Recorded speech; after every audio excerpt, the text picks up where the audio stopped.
Check, check, 1, 2. Testing. Hey guys, just getting set up here. I'll be right with everybody. How's everybody doing? Give me a shout out. Let me know where everyone's from. If you'd like. Let me know what country or state or city you're from. It was nice to see a large, diverse audience from all over the place. All right, I think I'm organized here. Man, what a week. Got some stories to share with you guys. Never a dull moment. Let's see. All right, there we go. Oh, is the title different? Was it Ottawayne? Is that what it say? Or Odon? Odon? Augusta, Georgia. Title says Anna. Oh, god damn it, again. I'll let me message my compatriots in Logic here quickly and just let them know to change the title. I'll text him actually. Odon, okay. Just like sounds. One sec here. Let me just take care of this. Wrong Kyle.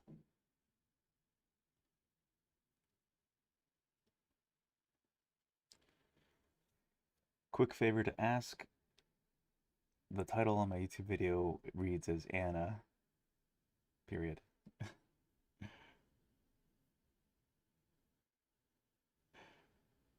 I shouldn't say YouTube video, my stream, whatever.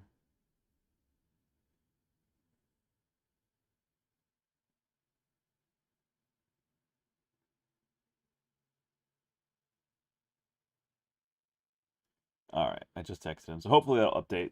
It'll update sooner than later. Yeah. All right. There we go. Didn't have that up. So we're just gonna be going through a lot of classic anatomy. Just good old-fashioned stuff from this book, basically. Just all the muscles and, you know, different stretches of the skin. I'll do the best I can. You know, like last time, we probably won't get as far as I'd like, but every day, every stream, we get a little bit further. So eventually we'll get there. But yeah, if anyone has any questions along the way of any kind, please feel free to ask, and I'll be happy to do my best to answer. Yeah, I'll have a little story time here with Daniel in a minute too. Evening from the UK. I loved visiting London. I miss it. I would love to go back. I wish that things would be more sane, more normal. But it was great. I liked London a lot. We're from Mexico. I visited years ago too. It was like a long time ago now. It's like probably over a decade, close to it, something like that.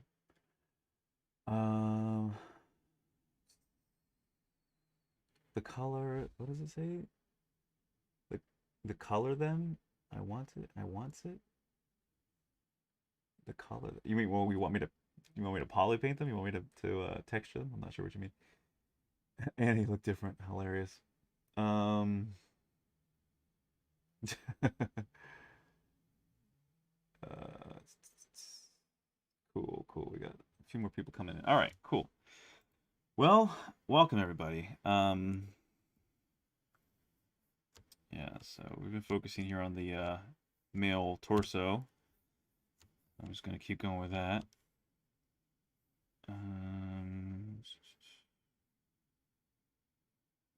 So yeah.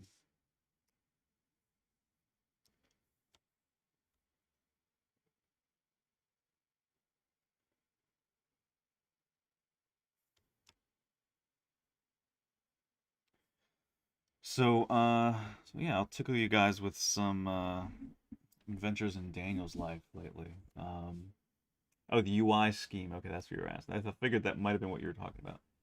Okay, I wasn't sure if it was that or the characters, the people. Yeah, because the UI is a little different. I kind of go with like I don't know.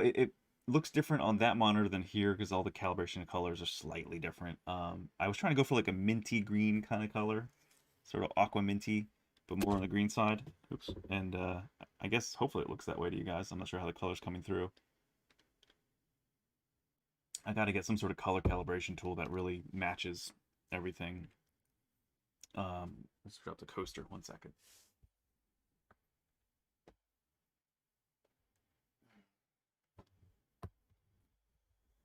My tea mug apparently suction to a coaster. So anyway. All right, so story time. The aqua lime color in the monitor. Okay, cool.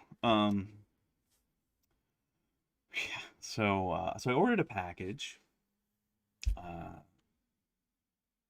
earlier this week, and it was delivered. And it's funny because I was working on some stuff on my Mobile Studio Pro in my living room. So I was sitting on my couch, kind of watching a movie on the TV while I was working. Mostly working, not really watching, of course, just listening. And eventually I fell asleep.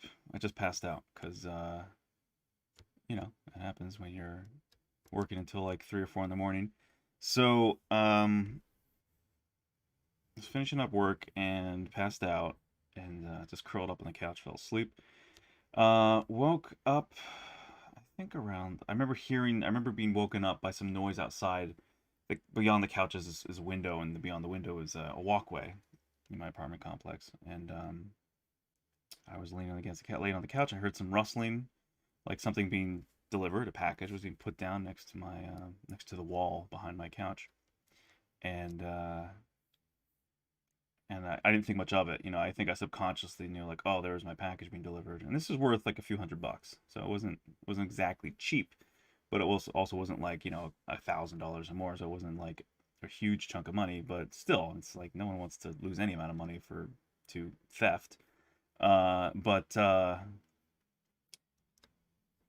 some assholes decided to stalk the like vultures. They stalked the delivery truck. They saw it was parked somewhere nearby, and that the gentleman had stepped out carrying a large package.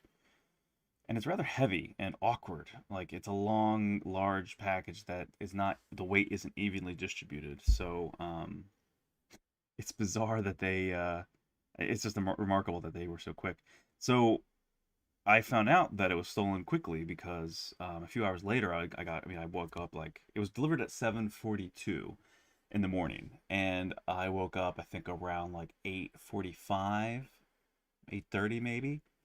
Got up, got my day started, didn't really think to check my mail or look outside because I didn't really remember at the time the noise that I heard, the sounds. But, you know, then started my day, started checking my mail, my email, and saw, oh, I got an email notifying me that your package had been delivered, even with a photo taken of the package right by my door. I'm like, great, cool. I hop outside around 9:45. And I've never had anything knowingly stolen from my apartment complex or anyone else I've spoken to has. Even the landlord is like, nah, it can happen, but we haven't really had it happen yet. I think it's happened a couple times by the mailboxes because they're too close to the road and they don't have a gate and whatever. It's annoying. Probably gonna move soon, but anyway, excuse me. So I step outside and it's gone. And I'm looking at the photo, I'm looking where it's at. I'm like, no, it's definitely in front of my door. But I thought maybe for some reason a neighbor thought it'd be nicer, or it was inconvenient for them that the box that was large was, you know, it was rather large and rectangular and flat. So it wasn't really like in the walkway way. It was just against the wall. So you could easily walk past it with fine clearance. There was no blockage really. It was not like a giant square or anything. But I thought maybe, you know, just maybe someone moved it to be nice and put it down by the mailbox or in my carport, you know, or something. So I went down to check those spots, nothing. Even went to the other side thinking like, could this possibly be taken from another angle on the other side? Because we have like the same numbers, but it's divided into different areas anyway. And it wasn't there either. So I was like, wow, like some jerks actually ran up here within the 2-hour window of when it was delivered to when I got outside and stole it. And so I've had my laptop stolen years ago when I was actually visiting ILM. I was given a tour of Lucasfilm by a buddy who worked there. He still works there actually. And it was a great experience up until I came back to the car with my friend and I, and our laptops had been stolen. They smashed both of her BMW windows and front and rear and stole our laptops from inside. Granted, we were rushing to get to the tour, and we both were like idiots in that we thought that hiding the laptop under the seat would have been fine, except that they still were they were doing what these people were doing. They were like vultures. They're just watching, waiting for people that look like they might have something. In this case, they're looking at, like, I guess higher value cars, or just people that looked, we're not, neither of us are like wealthy by any means, just normal middle class, whatever. But like idiots, we left our laptops on the floor of the car, and of course these a-holes found them and stole them. But remarkably, I got mine back because I had an older MacBook Pro at the time, and that was my only computer at the time. And this was like 7 or 6 years ago. And and I had to find my Mac app, find my Mac app, find iPhone and Mac app turned on. So remarkably, 2 weeks later, basically, because the computer pinged me when it was turned on, it had been sold at a meat swap place, and they didn't catch the guys, but they got my laptop back. So it was some guy who opened his apartment door, and I was lucky that it wasn't in a complex that was like stories high. It was only in a two-story tall building, and it was like catty cornered, like adjacent to the compass, so it could only have been in one of two bottom or first floor, or top or second or first floor apartments. So it really made it easy to boil it down to, like, where it was and everything. That was a super incredibly lucky case, and the cops were even amazed. But it was a coordination of like using GPS tracking and being persistent on my end, and forcing them to be like, not forcing them, but like begging them, basically saying like, dude, this is my livelihood. This is like the computer I use to make my living with right now. It's not cool that this was stolen. Like, I really need it, and I shouldn't have been so stupid, of course, to have left it in the car, but it doesn't give anybody the right, obviously, to steal. So anyway, got it back amazingly, like 2 weeks later, and after being like stressed out like hell. So that's an incredible 1 for 1. Now this is 2 for 2.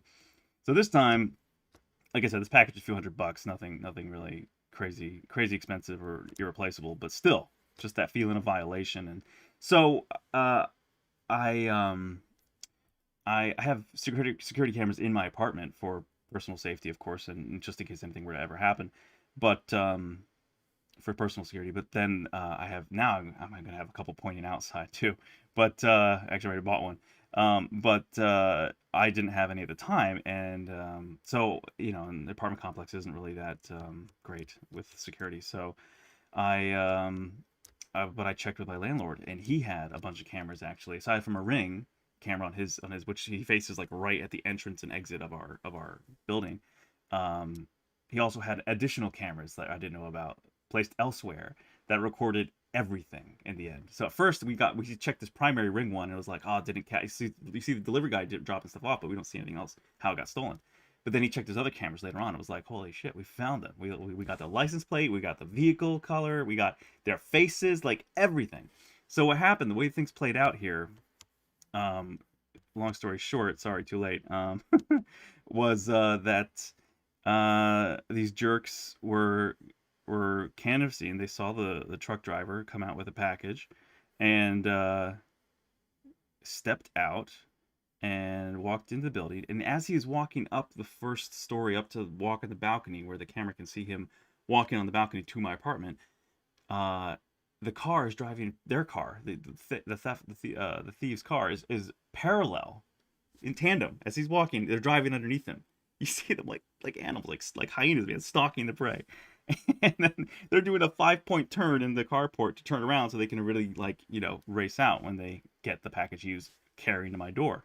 He dropped it down, and literally, like, as soon as he walked down the stairs and out around the corner from the entrance to the driveway, the dude gets out of the car. There's a couple. It's a couple, a guy and a woman, and the guy gets out, runs up the stairs on the other end, grabs my box that's freaking heavy. I mean, it's got weight to it, and then runs it down the stairs and like loads it in the car. It takes like a good couple minutes of him because it's heavy.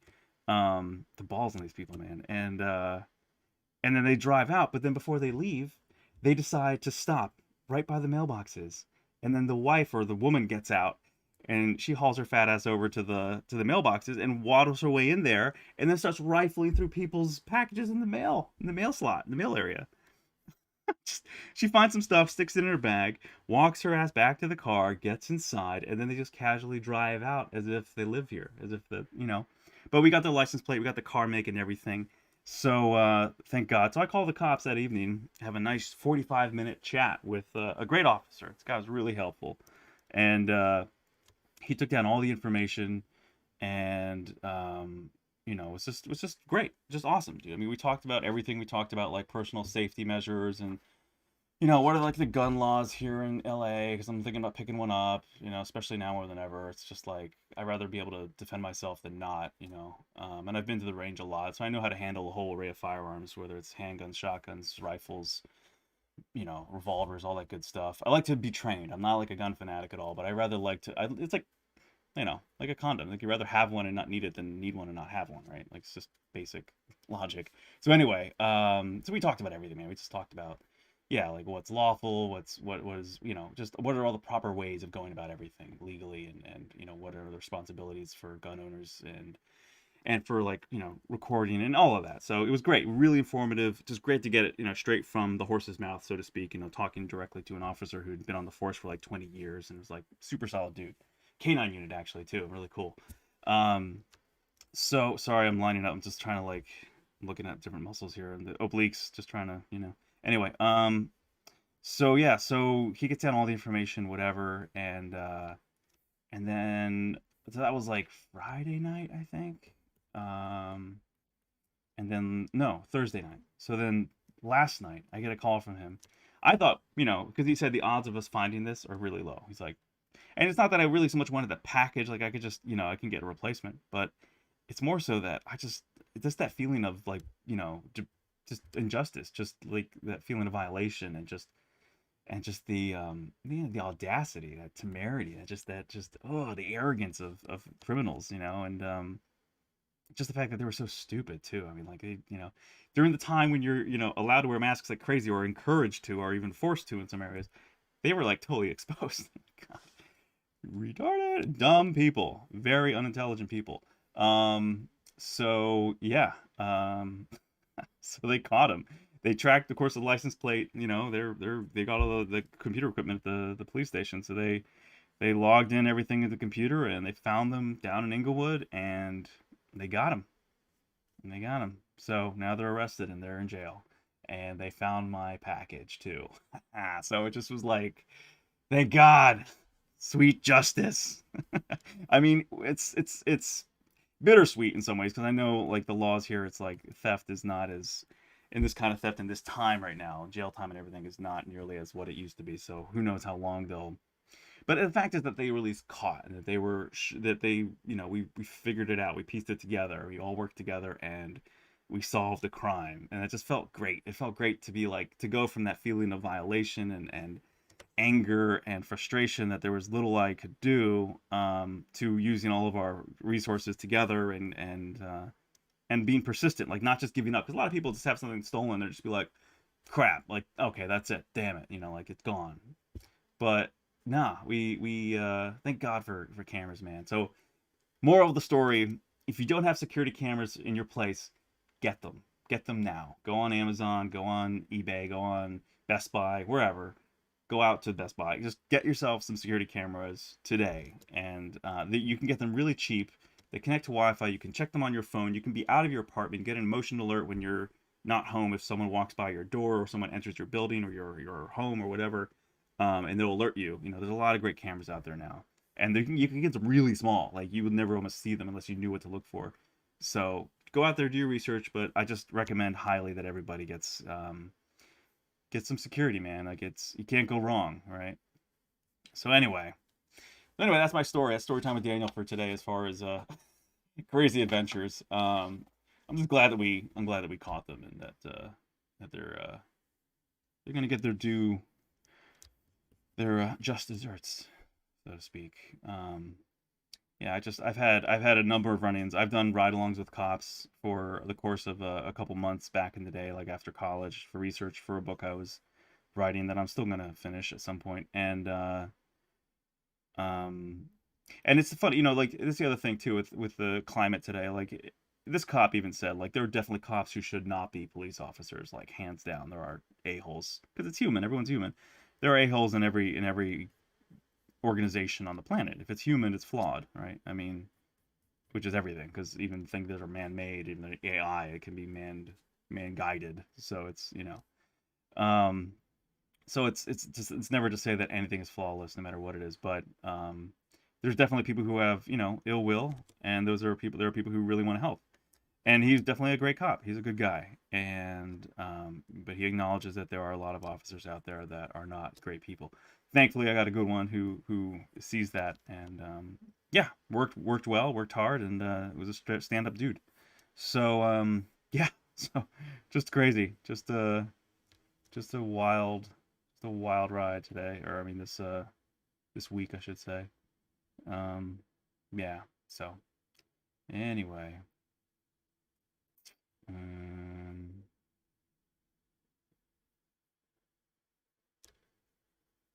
so yeah, I'm just trying to get some delineation here for the muscle groups. Sorry, I'm just in chat. I know you guys are probably like, wow, that sucks.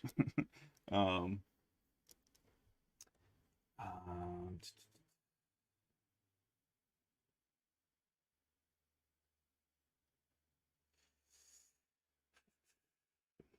Yeah, they're gonna fix my name, guys, eventually, I guess. I texted Kyle at Pixo, so he probably won't see this for a while, but who knows. I'm not Anna. Sorry to disappoint you. Um, you live in the hood. Wow, you're lucky, man. Um, you know what's funny though is sometimes I've found some people say this too. Like people who do live in like rougher neighborhoods, they almost seem like there's certain levels of like they don't steal from each other as much sometimes, but they go to like more affluent. Like I live in a nice neighborhood, but the apartment complex is in the middle of a nice neighborhood, and so we have people who come in from rougher neighborhoods can come in here and try to steal stuff from I mean like the houses. I don't live in any crazy amazing apartment. It's just a regular apartment. But the houses around me are like a million plus. You know, like they start at like 1.2 million and go up. And then the closer you get to the ocean, just 2 miles from me, the you know exponentially gets way richer. Like everybody just you have to have millions and millions. Like I think the houses on the Strand are like they start at like 15 million. So you know you got to have some money. But there's a lot more money down that way. I'm not rolling in. I mean, I've never made anything close to $1 million in a year. Never. Not yet, anyway. I'm definitely making investment moves, but you never know. But yeah, man, it was crazy. So, but yeah, just get yourself some cameras, guys and gals. Um, Never hurts to be safe with those kind of things. Also, like women, like get yourself some mace, you know, or something like because we've had other things crazily happen around town now, and I'm just like, dude, it's like get a taser, get some mace, you know, whatever. Just be safe. You never can be too cautious these days. Like, definitely take care of yourself, you know. Um, and be careful late at night. That unusual, lot of common sense stuff, of course.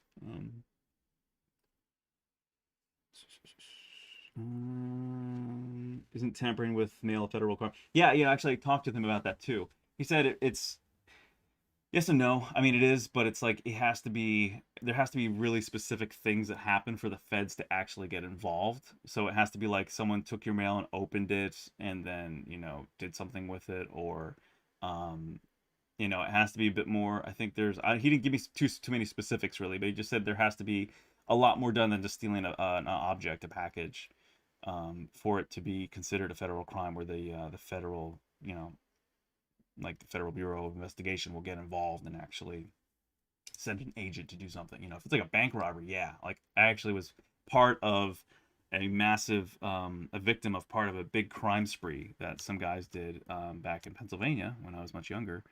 I was 15, and I actually linked all the crimes. I was the only person who told the truth. I was the only one who had the balls to actually tell the truth, because a lot of the victims, because like some guy saw this woman get yanked out of her white GMC Jimmy, like an SUV, and he got in there, put a gun to her face, and said, "Get out, or I'll kill you." She was stunned at a stoplight.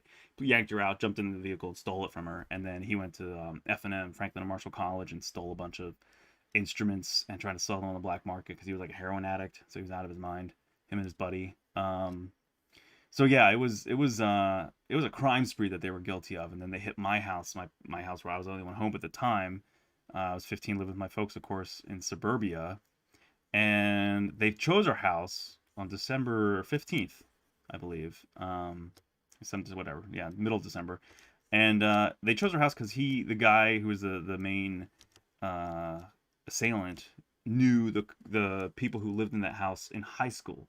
And again, middle class home, nothing amazing, not just a nice suburban neighborhood, but not like millions of dollars house or anything, Um, but he always remembered that they had money and jewelry laying around, so he thought he'd go there and steal from somebody he knew. Classy. And of course, it turns out that they had moved away a long time ago because they were affluent enough where they were like, let's go build our own home in a multi-million-dollar gated community, and that's what they did. So they didn't live in our home obviously for years and years before we moved in. But this idiot didn't know that, so he just decided to to pay them a visit. And so the reason why we found that out is because the cops were like, why did you choose their house out of everyone else's? And he's like, well, because I know their son. And my mom was like, what? She was like, we know all his friends. Because I was 15. So, and then they dug deeper. Like, how do you know a 15-year-old? Are you like a pedo as well? And they're like, no, we knew the people before him. So we figured that out. But yeah, anyways, that was like a whole other thing. I had to testify in court, and it got serious, man. It was like really heavy duty. Where the guy, the main assailant, the main criminal, he had the other guy, his accomplice, who was making a deal with the cops to get less time in prison, by ratting out his partner, his mastermind guy.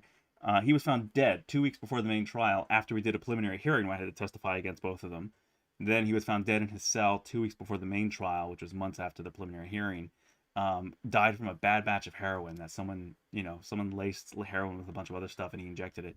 And everyone believes, the cops, everyone believed that Thomas Rankin, the original dude, just had his buddies in the drug circles just, slipping the Mickey, just like slipping something bad, obviously intentionally, because they knew he was like craving. He was just dying to get some more heroin. And so as soon as he got anything, he just thought, oh yeah, great. And he killed himself, So Rankin basically had him whacked. So yeah, that was kind of scary because we all knew that would happen. We were all briefed on that by the police officers, by the lawyers and everybody before we were going to testify. So that's what terrified all the other witnesses, and that's why they all lied in court. They all said, like, the woman who had her vehicle stolen from her said she didn't know who he was. She never saw him before. All this stuff, she lied under oath. And then back in the witness room where we all were, the victim room, whatever, we were all talking, and she was saying how she was just petrified. She was so scared of this guy now. She was going to move to her sister's place in Ohio and change her hair color, and all this panicked talk, because she thought he was just going to go down the list of people and just kill us all or something. Which, I mean, sure, it's possible, but geez. But I was proud to be the only one who had the balls to be like, I'll do it, even though I'm a minor and they didn't want me to testify because I was a kid. But they're like, if you don't testify, he's probably going to walk because everyone else is lying and saying they don't know what happened or they don't know who this guy is. And so it's like, no one's saying anything against him, so he's just going to be free. So I was just like, oh, F this, man. Like, dude. So I've always been this just kind of, I don't like making excuses for people who make bad life choices. Like, you're an adult, you're fully in charge of your body, you know what you're doing. These people weren't insane. There's no excuse here. It was just they chose to do horrible things, and a lot of innocent people suffered in one way or another. So yeah, I hate I hate evil people, criminals, man. I'm a stickler for justice. And as much as people have problems with bad cops, and I don't think anyone sane likes a bad cop. I mean, I've definitely had blessings to encounter good cops and work with them, and they have helped me and my family during some scary, rough times. So yeah. So anyway, for whatever that's worth, some crazy life events for me. Stuff that I wouldn't like anyone to go through, but they are scary realities of the world we live in. So anyway, fun times. So what are we doing here? See, I have a problem here in that, I know what I can do.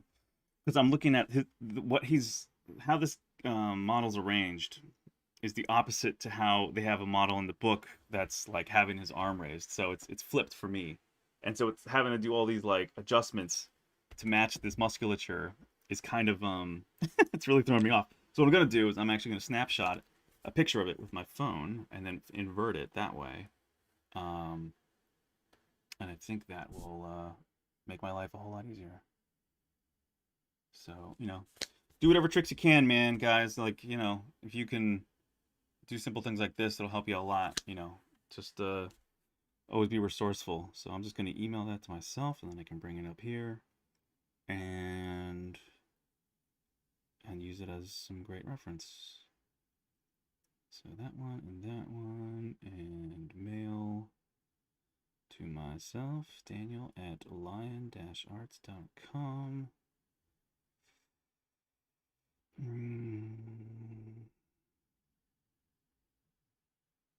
Send. Cool. All right, I'm gonna bring this up quick to continue reference. Everyone keeps telling me, yo, the title's wrong. I know. Message Kyle again. See if he will get this. Yeah, I can't. I have no control over the title. Unfortunately, it's kind of lame that we can't control our own titles.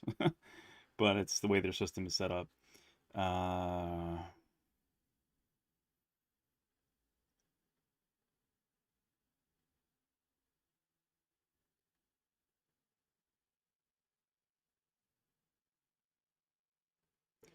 All right, messaged him on Slack as well, but I texted him too, but nothing yet. So we'll see.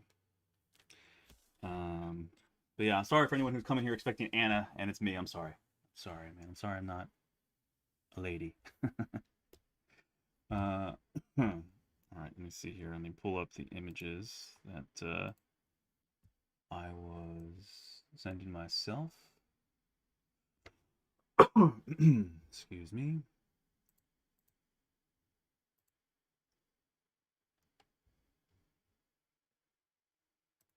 There we go. Great. All right, and so just going to download these. So what about you guys? Has anyone else out there had any run-in with a-hole criminals that you had to send to the slammer? You had to send to prison or jail for any kind of psychotic crimes they might have done against you? Anyone relate? Just gonna open up Photoshop here.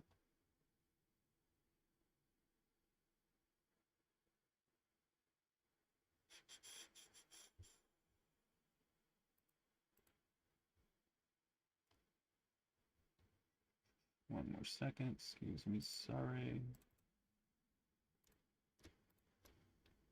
Open up these two. Okay. So now, as you can see, it was just Photoshop, so I just snapshotted that, and all I'll just do is do a horizontal flip.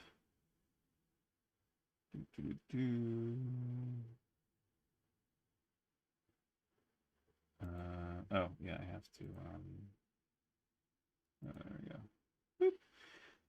Booyah! Great, done, awesome. And now I've got my reference. Yay. Okay. Oops, wrong button.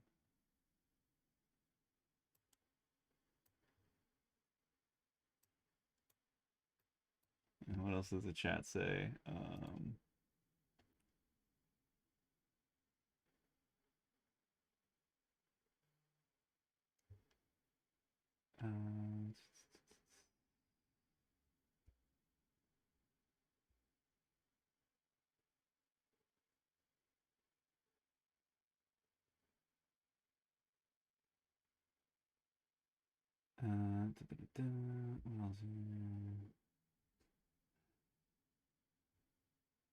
Looking cool. Is this for a 3D print? Yes, this will be for a 3D print. Did I delete the default cube? What? It's custom brush. No, I'm just using /3. /3 is a regular brush. Sorry, no, yeah, it's just a regular brush.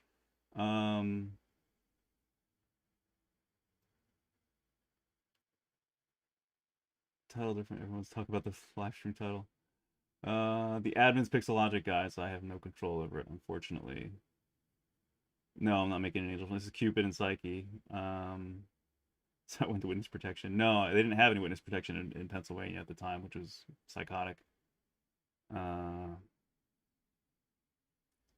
Sexy abs of sculpture. Miss story time. Thanks for this nice sculpture. Thank you.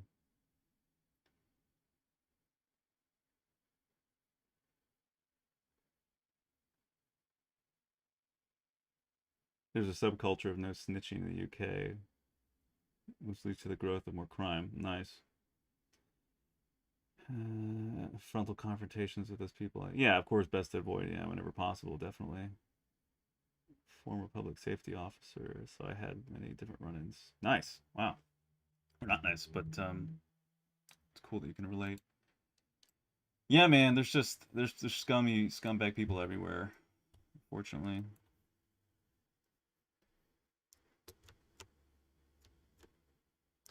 Okay, so let me smooth this out a little bit. Just get a little bit better reference here. All right.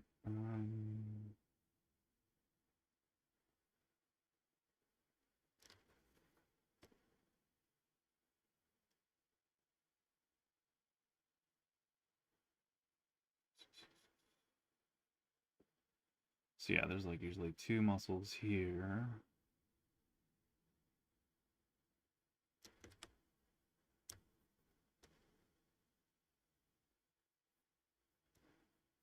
There's that one. And there's this one.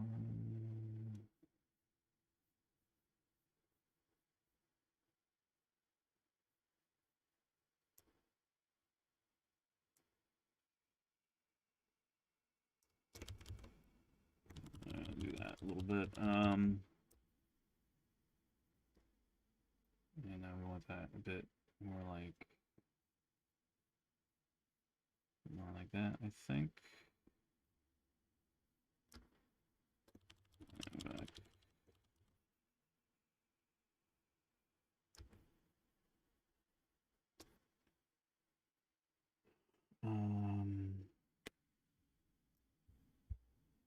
How long did it take me to learn the software?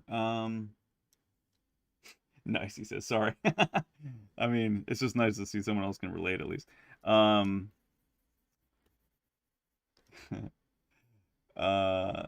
long did it take me to learn software? I mean, I guess I got really serious about it back in 2012, 2011, something like that. And so I spent just a few solid months.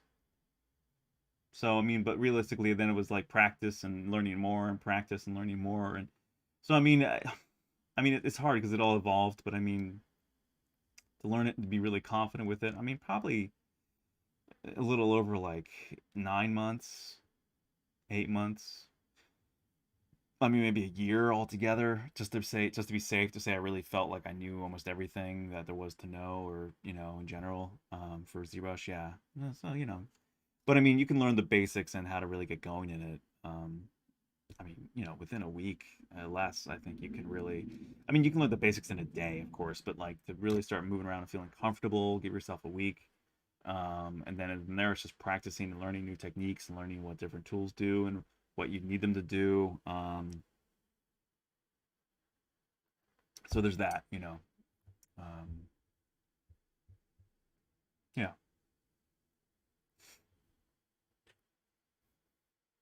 And just adjust Photoshop on the other screen here.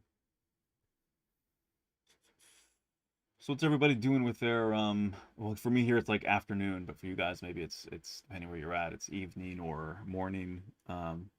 Aside from joining me here, what are you guys up to? What are you guys doing for your weekends? I mean, you just chilling at home? I mean, are you reading some books? Are you audiobooks? I definitely been picking up some more audiobooks.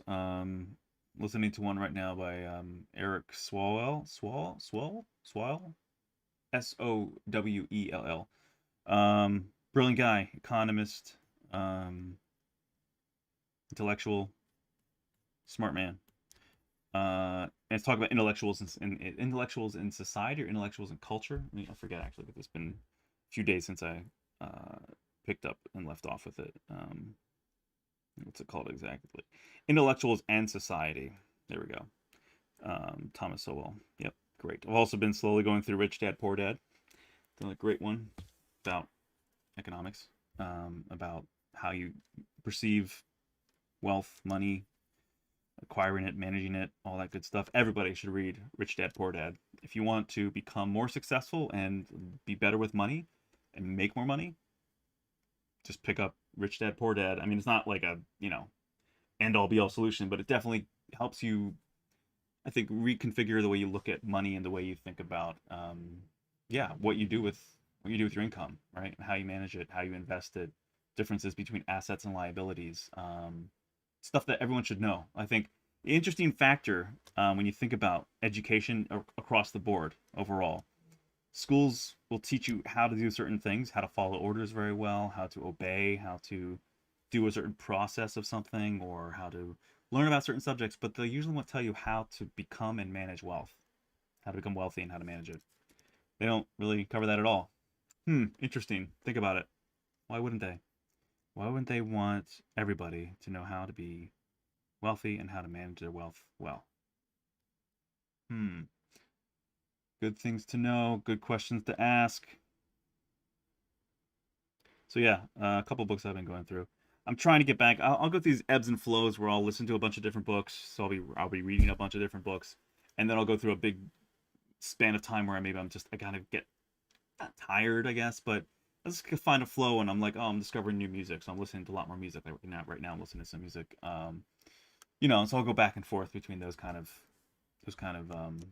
preferences, but it's never too long before I wind up spending all my credits. So usually right now I've been buying all these different books that I want to read, but I'm buying more, I'm using the credits that Audible gives me.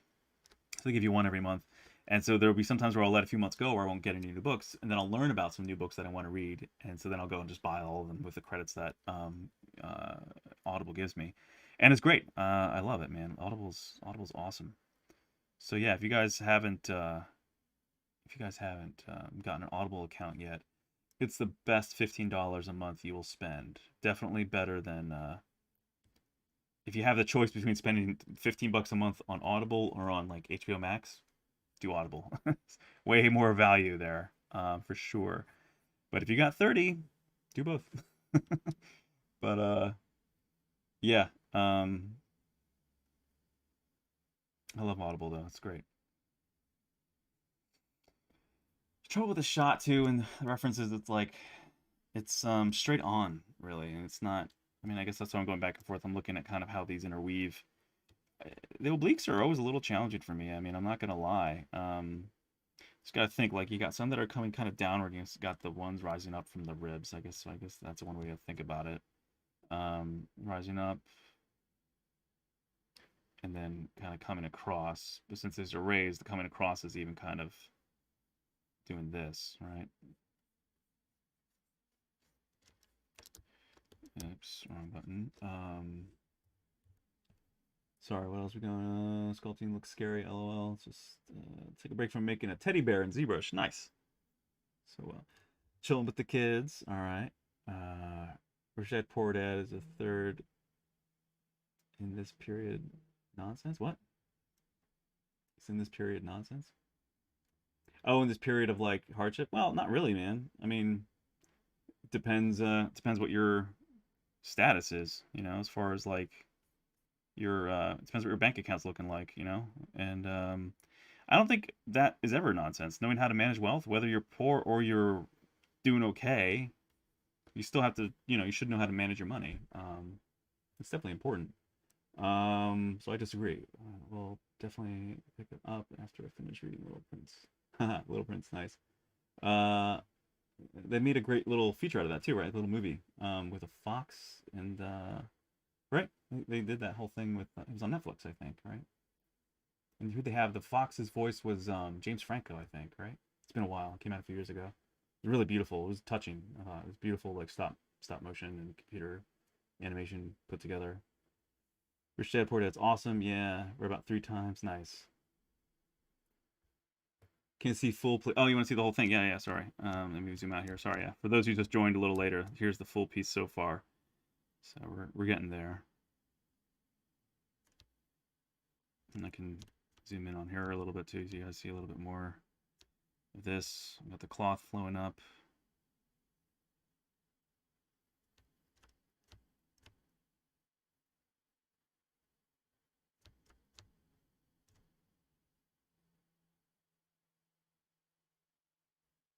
There's a cool view for you.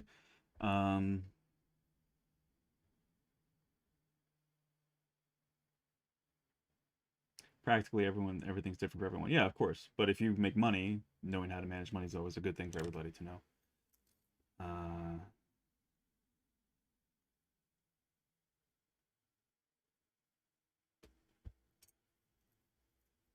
Listening to music and working on a sculpt for a 3D sculpt. Nice. Not sponsored by Audible. Yeah, not yet.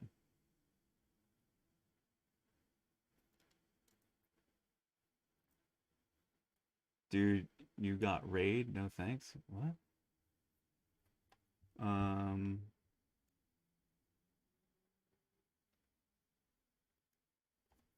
Public speaking at banks, financial centers and colleges. Nice.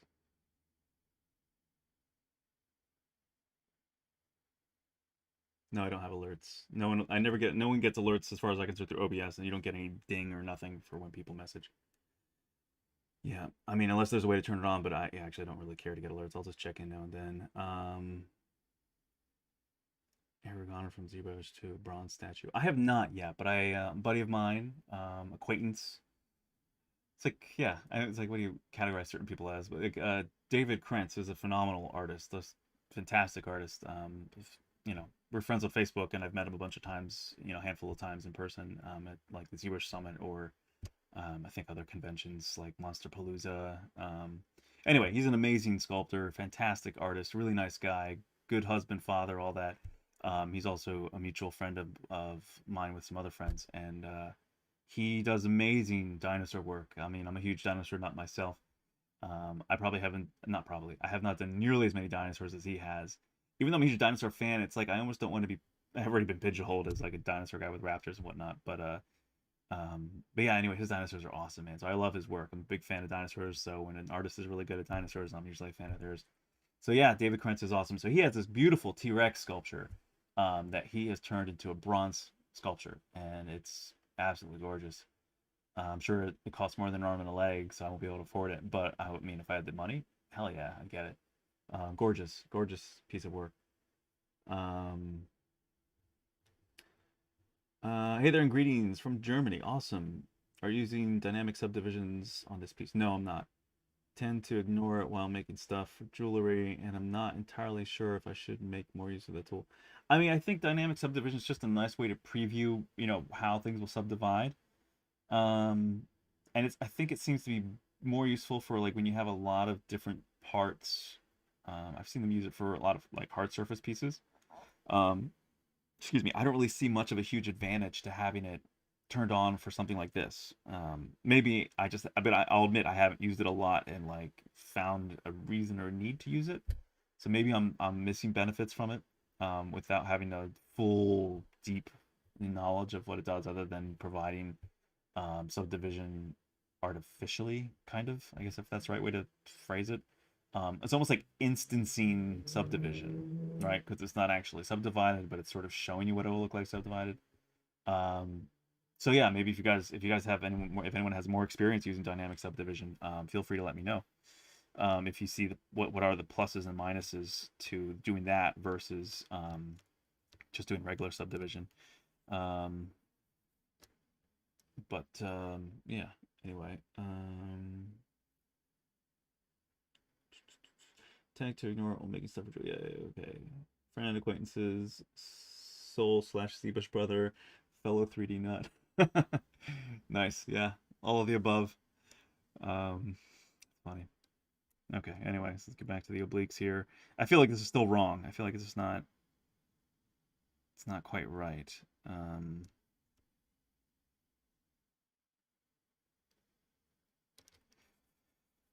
Oh, what's wrong here though? It's like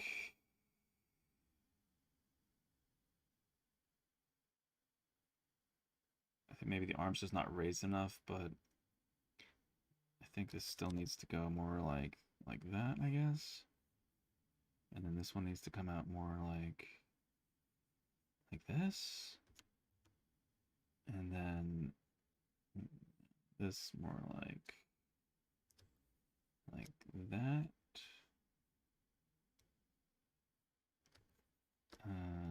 Let's do a bit more of the standard, bring that back up. Kind of unify that more.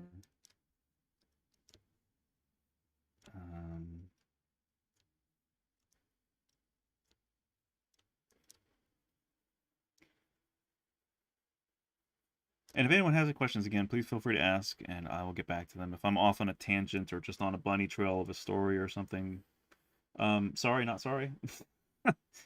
I've had people on here being like, if you're going to keep talking about this, well, then if you expect me to keep watching, then I'm like, dude, you don't have to watch. I'm not going to cry. So, you know, it's like people, what was it? Somebody said to Mike Rowe something like, I've lost a lot of respect for Mike Rowe because of this and that and whatever he said. And I'm like, he's like, when did it ever come? When did it ever come to fruition that I care about your respect? It's like, you know, I think people get a little too like entitled about, why aren't you servicing me? I wanted to see this and then, oh, do this for me. And it's like, dude, chill. Enjoy what's here. If you don't like it, bye. You know, the freedom of choice.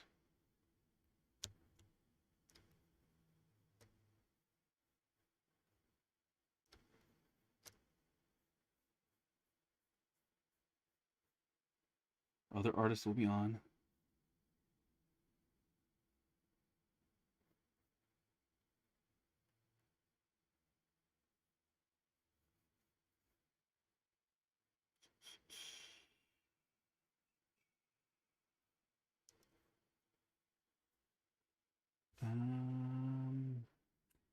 How long have you been 3D modeling in general? Since 2012, I guess. So yeah, what is that now? Like 9 years officially, I guess. Yeah. I feel like it's longer. It feels like it's been longer because I've just really been intense with it. Since I started.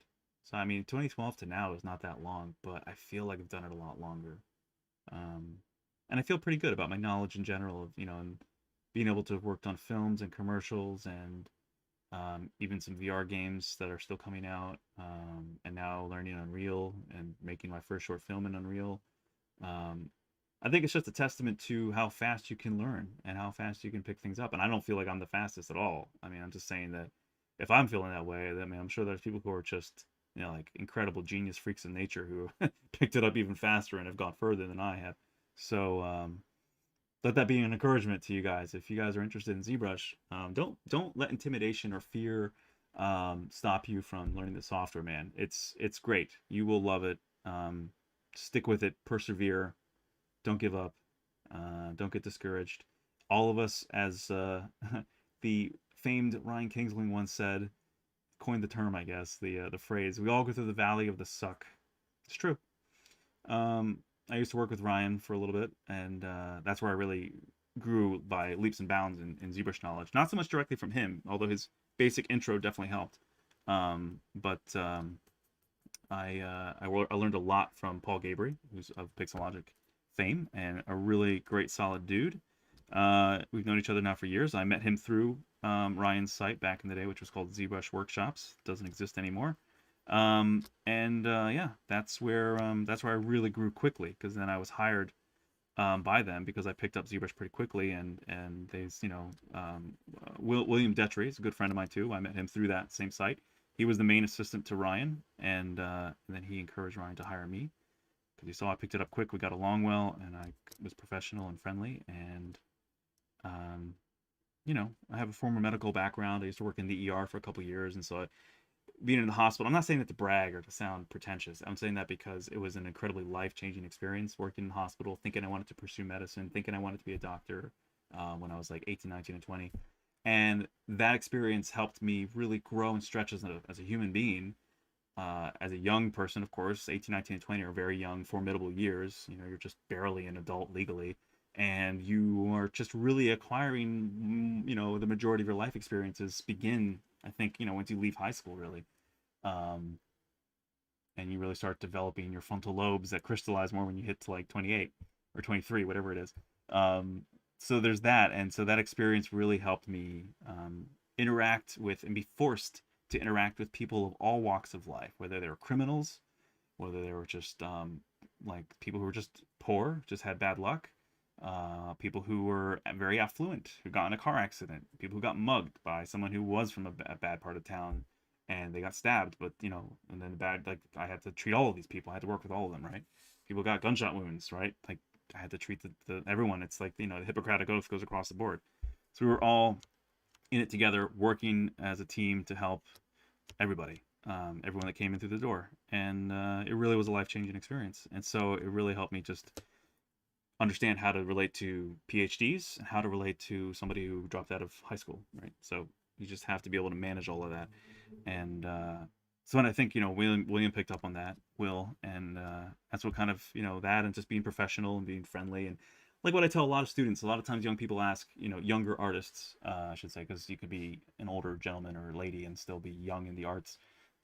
They ask, like, how do I get in the industry, or what are some of the pointers you can give me, or how does someone, you know, feel like there's this saturated market, how do I get in? And I always say it's like I always have the same 3 points. So apologies for anyone who's heard this before. I'll make it quick. But my 3 pointers for anyone who wants to get in this industry, and this really goes for a lot of industries, but especially the arts.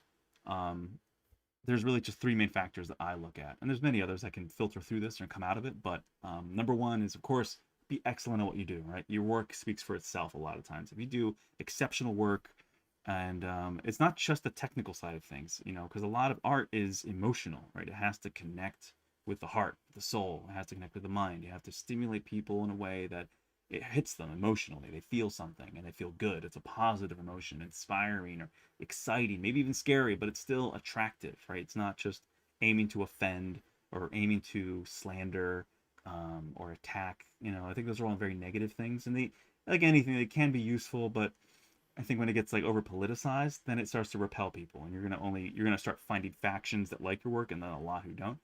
But if you can find more universal good things, right, more positive messages and inspirational, moving, beautiful things in your work, and not just creating static models again, because creating a static model that looks good technically, that's fine. But to be excellent at your work means it's beyond the technical. There's the emotional, right? There's the technical side, which is robotic, which is mechanical, which is learning, not literally mechanical, but I mean mentally mechanical, where it's color, paint by numbers. You're just learning, okay, this equals that, equals this, equals that, and that results in this. Great. So you're a glorified robot. Awesome. That's not human, right? Humans are emotional too. We have that desire to feel and to be connected, right? That's just hardwired into our brains. So make your work excellent, which means create pieces. Don't just create one character, one model, but make a whole scene and have it tell a story visually, right? Like have your character in motion, moving, doing something dynamic, or showing a really powerful expression, or, you know, have one element connect to another element that tells a story, and suddenly someone who's watching this, who's putting it together, can assimilate the story and say, wow, this actually has some power. Do something creative, be unique, right? We're artists. Embody, you know, imbue yourself in your work with that level of creativity, right? So be excellent at what you do, number 1. Number 2 is be good with people. And that sounds really kind of like no duh, but it's important. How you treat people, how you make people feel is how they'll remember you. They may not remember all the specific words you say, or like if you go on this long rant about something and describing something in detail, they probably will it'll just gloss over, they'll forget about it. But they'll remember how you made them feel, and they'll remember how they felt about you, basically. So you've got to be somebody who's good with people, right? You got to be likable. Likability. It's a huge thing. Because if you have 2 people who are both technically competent, they have equal levels of technical ability. What's going to break that? What's going to break the tie? Likability, usually, or nepotism. Excuse me, which is the negative. But that's reality that we live in too. is that there are a lot of nepotistic companies and people out there who will just hire the people they like rather than maybe someone who's better at the skill, but they'll have some sort of favoritism and they'll hire someone else over that. That's the dark side of reality, unfortunately, of the industry. But for people who are fair, and or for employers who are just looking for, you know, the best, and then how do they choose among the best? Well, they choose. Sometimes they might just throw a dart at a wall. Other times, though, they'll probably, you know, say, well, I like this person, or this person comes recommended. How do you become recommended to somebody? You become recommended when someone already sees you're excellent at what you do, but then they like you, or they're friends of you, right? But how do they become a friend? Become friends with people you like. So obviously, likability in one way or another plays a huge role in how you get a job, right? Or how you stay employed, how you have repeat clients come back to you. It's always delivering excellence and always being a positive person, someone that they like, someone that's good with people, which also means to be able to have conversations not just about art or not just about some specific topic that you're really interested in, but to be able to have a whole host of conversations, a normal, dynamic, adult, mature conversation about life and relatability and, oh, how are your kids? And, oh, I have kids or I don't have kids. But, you know, I don't know. Find things to relate with people on, though, right? Be good with people. And then the third and last one is luck.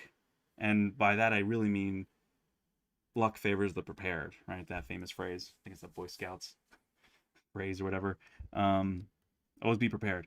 So luck favors the prepared. So that means if you've got point A down, point 1 down, you got point 2 down, then point 3 is actually pretty easy in a sense. You've already primed yourself to be a great example of a great representation of what you can do, right? You're good with people, you have a great portfolio, you've called it, you've put it down to like your best 12 pieces or best 5, 10 pieces, whatever. More is not more. It's not always better. One more, sometimes less is more, right? So just have your best pieces on like your iPad or your iPhone or your smartphone, your Samsung phone, whatever, on a tablet, or if you're old school, print it out on nice cardstock or photo paper and in a nice binder. However you want to transport your work to be able to show it somewhere else other than on your computer. Have it ready to show and have it in a nice little its own album, you know, however that looks. I'm assuming most people are digital, of course. Have it in its own album, ready to go, all queued up in order, and just add to it slowly and take away from it as you see fit down the road. And just have that ready to pull out whenever someone that you talk to might be an art director, or, I mean, granted, we're not really physically meeting people as much anymore, sadly. But still having a similar parallel, you know, to that, which means on your site, have a really nice selection of pieces on your site, or on your ArtStation, or on your Facebook, or wherever you have photos, albums. Have that ready, and just, you know, just be prepared, be polite, be professional, be fun, positive, you know, intelligent, speak well, be friendly, be positive, and that then you've optimized your chances of landing a gig. And then it's just time. Sometimes we're not lucky, unfortunately. Sometimes it just doesn't work out and they go with someone else.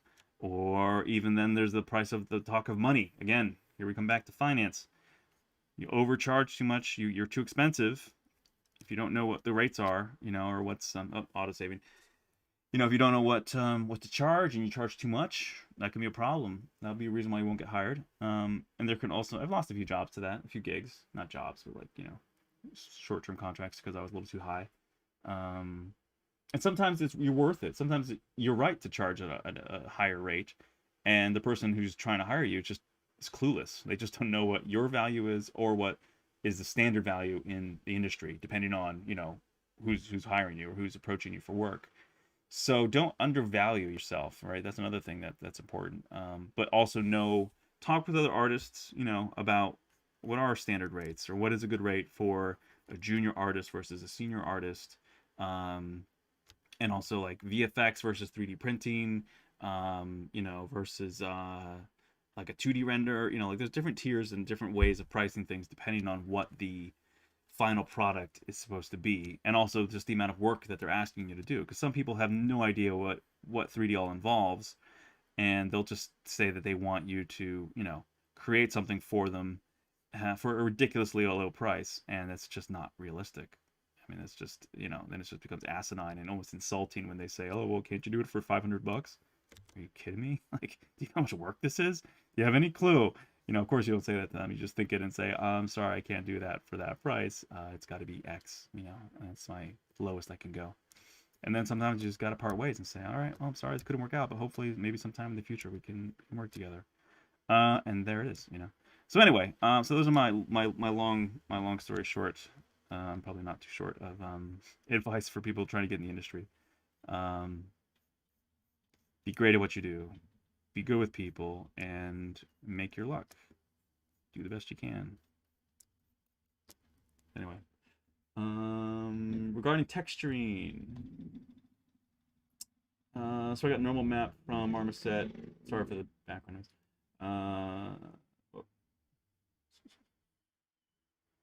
So I got normal map from Marmoset, but it shows up weird in Substance Painter. What should I change? I would say create your normal map in Substance Painter. But if you really want to stick with the results from Marmoset, I don't use Marmoset a lot. I have it, and I should learn it more. But I found Substance is just I'm usually pretty busy now, and so it's like I have to just stay down a pipeline of just get from point A to point B as efficiently as possible. So usually Substance Painter is my main go-to for doing, you know, normal maps now, and all your maps really. So if you can import your high-res mesh into Substance, I say just do it there. Why do it in Marmoset if you're bringing it into Substance? Is there some advantage to Marmoset that you're using, some tool that you're utilizing in Marmoset that you like, or you're just more comfortable there? But if it's coming out weird in Substance, I would check for a couple things. I mean, make sure your UVs aren't flipped. If you're getting weird results, also make sure if the weird results aren't near a very pinched area where you have this geometry very close to this geometry. Sorry, you can't see me. So like your armpit, right? That's a great area. Or like folds in clothing, like right here. Like if this was all bunched together, that could create really weird normals between these two folds, right? Because the geo is so close, it'll start pulling it in the opposite direction. So the normal maps will get projected against each other, and you get these weird, messy areas. Where then the only other way to fix that is either to separate those mesh that area if you can. I found also a unique technique, which I did recently actually, is if you have a lot of pieces of a character that will influence each other and affect each other when they're creating normal maps, do the explode option in ZBrush. If you're in ZBrush, explode everything, save that out as an FBX, bring that into Substance, create your normal maps from the exploded view, save it as different, you know, save that model out from ZBrush as a different copy, as another copy of the model. Your UVs and everything will still be the same. It's just the relation to each other is much more far apart, so that when the rays are being cast and everything's being projected and calculated, your normal maps will be clean. They won't be influenced by each other when all the pieces are on top of each other. It's a really kind of crazy, sounds, again, I don't want to sound arrogant, but it's an ingenious solution to something, because I was talking with someone else about it, and I thought, hey, would this work? And they're like, I think so. And so I tried it, and it worked. And I'm like, dude, this is great. Like, why isn't everyone teaching this? Like, this should be a standard thing. So if you have a bunch of an FBX, let's say, and you have a bunch of parts that are all like on top of each other, and your normal maps are coming out all weird, it's because they're being influenced by other geometry that's too close to each other. So explode view it, export that out as a copy, import that into Substance, your high and low res, both. So do this explode, export low res, go to high res, subdivide everything up, you know, go all high, export that out as an FBX, import it into Substance as your high res, do your map generation that way, and then bring them back bring your regular, you know, on top of itself, complete FBX, put those maps on it, and it'll look perfect. So that's a really cool way to do that, that I found. It's just a very simple, like, what the hell? Like, why not? Why didn't I know this before? I feel like I'm sure someone else figured that out and has taught that somewhere. I just figured it out on my own after a while. Like, it took me a while to think about it and be like, well, wouldn't this work? Yeah, it would. Cool. So anyway, sorry, I'm talking a lot and not making extreme progress on this thing, but we're getting there. Let's see here. 1, 2, 3, 4, right? And we got 3, so then one more. That, and then this, and then that. Yeah.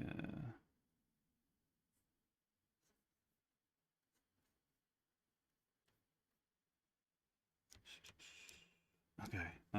So anyway, sorry, that's the best I can do for the Marmoset question. Sorry. We Just checking other questions here. Mid-gray values, try applying levels height. Yeah.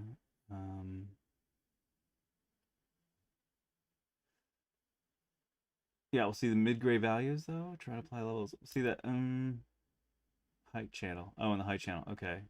Yeah, there's that. You can check that. That's true. Serratus muscles are at the wrong angle. Get closer into the armpit. Should be more parallel with the ground and less angled down. Interesting. The serratus muscle, you say. Let me look at that. So I'm actually looking at just the skin. I'm not looking at the actual. I see what you're saying. Yeah, that's probably. It's interesting because they are a little bit more of an angle in this. Right. They're kind of a bit more diagonal-ish. But maybe mine are a bit too diagonal. Maybe they should be a little bit more horizontal. Interesting point. Thank you.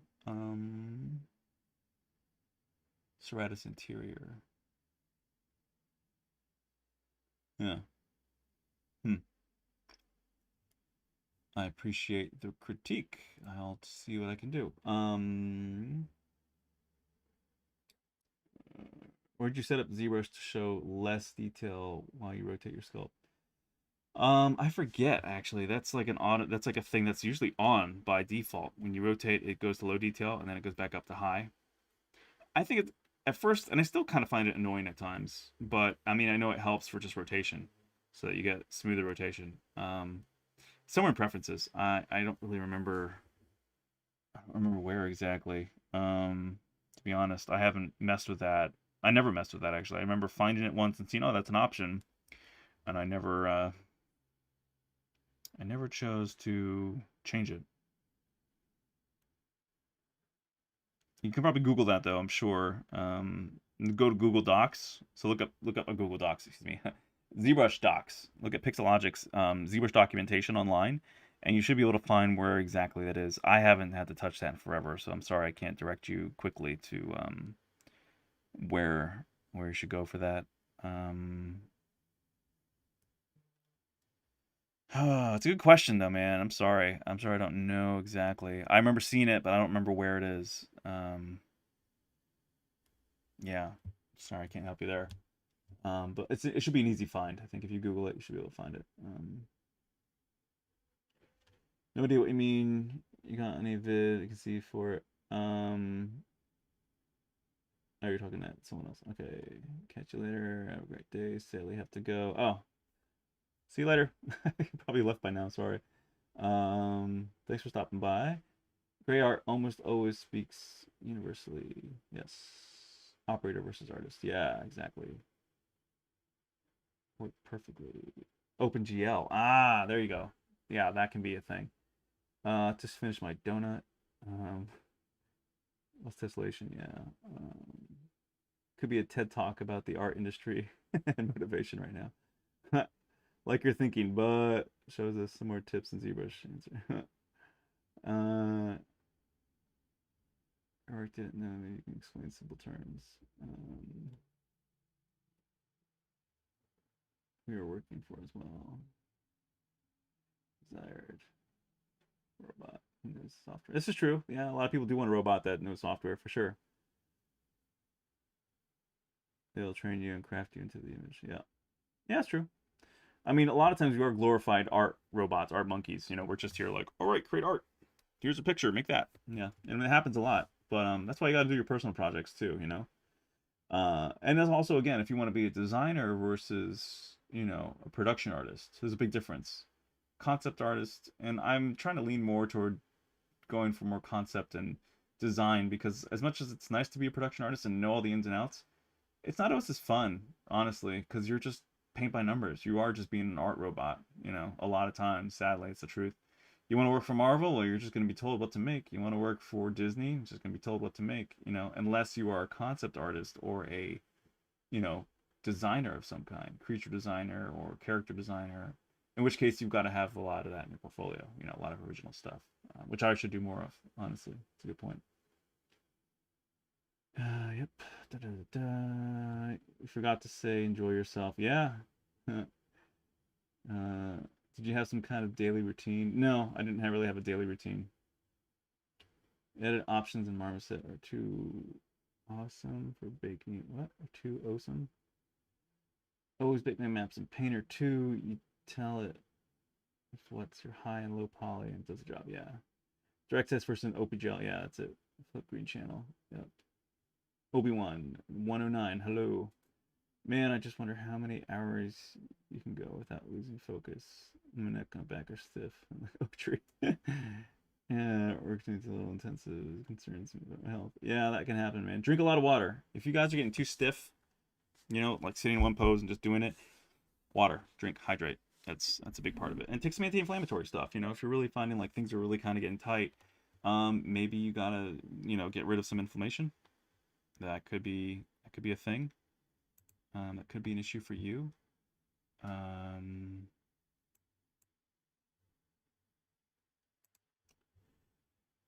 Let's see what else we got here. Can you see what it all looks like so far? Yeah, sure, Obi-Wan. Sorry about that. Sorry, I'm catching up on the chat, so sorry for all the delay. But yeah, we're getting there. Slowly getting these obliques in there. Maybe I have to modify this serratus muscles a bit. Probably a little too much of an angle there, might be. I really gotta find a photo of someone lifting their arm up like as high as they can like that and look at how the obliques look.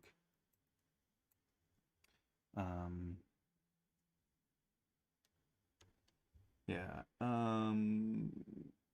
Hello from the UK. I love the UK people. I love the UK. I wish I could visit more. Just had a peek at your art station, a 16-foot statue sculpture, so cool. Something crazy to see. Yeah, it was fun, dude. Thanks. Yeah. If you go to my website too, you guys can check out a lot of my work. It's not all of it, but a lot that I can show.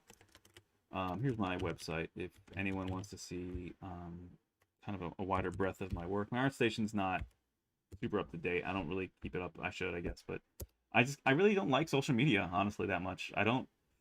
I'll go through spurts of posting some stuff or retweeting stuff or whatever, but I'm really not a social media junkie. Like I don't like posting a lot about myself or anything. I don't know. It just feels like a chore to me a lot of times.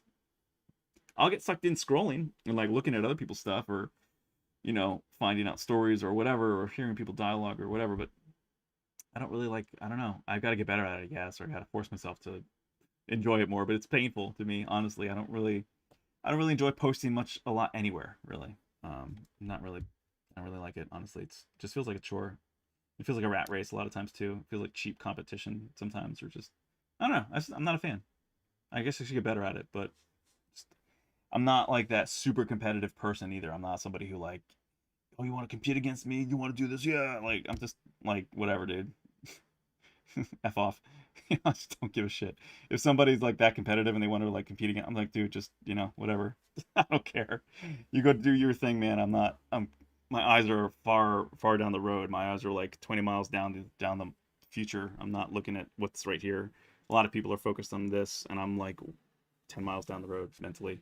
I'm looking toward the next move. I'm not concerned so much with people competing with me or trying to you know get more followers than someone else. Like I don't just couldn't care less really. Transform menu, quick edit. There we go. Crazy, classy Clover. Thank you for that. So it's in the transform menu. It's a bizarre place to put it, isn't it? I feel like that should be like under memory management or something. Like transform. You're not transforming the model. It's just going from high to low res. I don't know. It's a weird place to put it, but maybe it makes sense to them. I don't know. That's not where I went to think for it. Where have you mounted the angel wings? Which part of the skeleton? Oh, I mean they're not like you know committed at all. They're all separate pieces, but they're just back here. You know, they're just basically on the scapulas, but they're not really like finalized at all. I might even be redoing the wings altogether. I mean the same position, same pose in general, but they are not at all like finalized. Like yeah, this is where I want them for sure. I'm also pulling off of the original, you know, from the original piece that this is based on, which I did a remake of. For those who know, I'm sure a lot of you guys are regulars on here. You've seen what I've done before, but I can can show you again for those who want to know. Let's go to my site and show you my piece. That's a remake of Antonio Canova's famous piece, Psyche Revived by Cupid's Kiss. It's right here. So the placement of the wings is taken directly from this other piece that I made. And so they're right on his, basically on the top of his scapulas, kind of. So this is all 3D printed. These are renders here. You can kind of see where they're attached there. And that's a close-up. Do I have another shot after this? I forget. Or is it? Yeah, it's in a raptor. All right. So this was the original, my original remake. And if we go to Psyche Revived by Cupid's Kiss, go to images and say large. So this is the original masterpiece by Antonio Canova. You can see this in the Louvre in France to this day, although I'm sure it's not open right now. But this is the original masterpiece. And when I first saw this, like, man, probably right about the time I was starting ZBrush, I think, is when I first discovered this piece by coincidence, looking up classical sculptures and sculptors.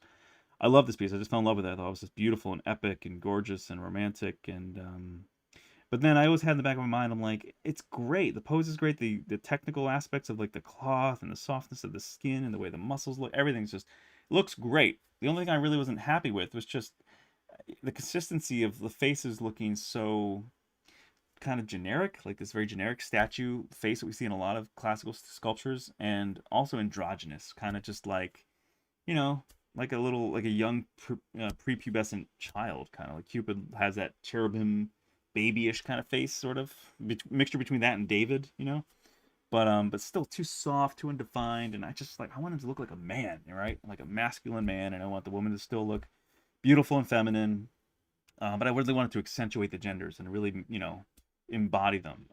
And so I really wanted to go more in like the 300 style, right? The movie 300, the graphic novel 300, really kind of just accentuate both genders and really just make them powerful and beautiful. And so that's why I went with this more mature looking couple, and a more masculine, former masculine Cupid, and not so much trying to grope her. I mean, because the mythology is that Cupid descends into Hades to save Psyche. Hades is the Greek version of hell. So if you're going down into hell to save your loved one, I don't think you're just going to be doing the dirties right down there. I think you're probably going to get out of there as fast as you can.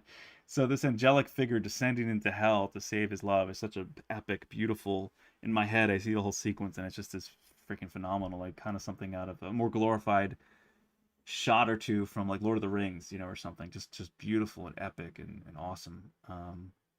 And so I thought, well, you know, this Cupid's an archer where it's his bow, because in the original he's just having a good time. They're just having at it. They're not they don't look too concerned about their surroundings, right? So I figure, why not make it a little bit more contextual, like give it context. And so that's why he's looking up here. It's hard to see from these angles, it's not direct, and this is too far away and a little too subsurfacey. But here you get this look in his eye of like, you know, what's going on. He's not looking at her because he's already kissed her, and this is pulling away to assess the dangers, right? And that's why he has his bow with these cool blades on it. I figured like it makes more sense that the bow could be actually a bow, but also like a weapon of some kind, another, like a, you know, kind of like a sword. So I just wanted something cool, like just do cool fantasy art, but something that's a twist, you know, on a great idea already and a great story. So that's why he's not looking at her. He's looking to protect her. That was the whole point, was to come down to save her. So that's the kind of my, you know, thinking behind the story, and again, visual communication, telling a story with your visuals. And so from there, this is the continuation of that story, right? Here we are now with their ascension, right? Their rise up from the ashes of hell, essentially. So that's where we're at. And who knows, maybe I'll do one more where they're just fully in the air. I don't know, but it feels like at this point, this is kind of like, it wouldn't really be that much different. other than maybe he'd be holding her close to him as he's flying, rather than that could still be really cool. That could be really beautiful, intimate sculpture of a female figure embraced by the man, and embracing each other really, and that could be a very sensual, beautiful, romantic piece as well, I guess. Um, and whether it could be like on the downbeat again of the wings, where the rings are almost wrapping around her as well, or they could be in the beautiful like hawk pose, or an eagle pose, where the wings are fully extended forward and create a beautiful kind of like ovoid kind of shape. I don't know. There's a lot of things you can do. There's a lot of playground here. There's a lot of very fertile ground for some beautiful sculptural elements. But yeah, so let me see how this might look. Maybe a little bit more. I don't know. I feel like these aren't too off. I mean, they might be horizontal to the ground, but that's when the torso is completely horizontal, which is there's not much of a twist. So yeah, I don't know. It's a good point though that what's his name is bringing up. I forget his name. Because these are rather horizontal, but there's also because the arm is down. But then if you stretch them up, I mean they do move up, but I guess it's not that much. Maybe not as dramatic. I don't know. Because I'm looking again at the example that I have here from the anatomy book. But again, it's a drawing. It's not an actual photo of human beings. Let me see if I can quickly find a reference for a male bodybuilder. I guess that'd be doing like a Superman press, right?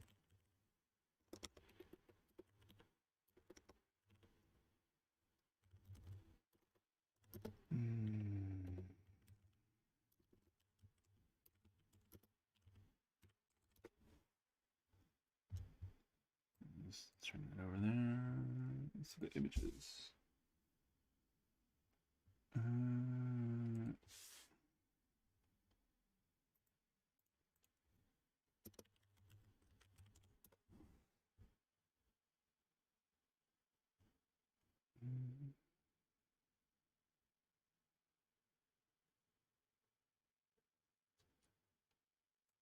No, it's not the right. It's not Superman. What is it called? I think wasn't it? It was Arnold, I thought, who called them Supermans, right? I think that's what he called them, because otherwise, when I look up Superman, I just see people like on yoga balls, just looking like planking like Superman. I'm like, no, that's not what I'm looking for. How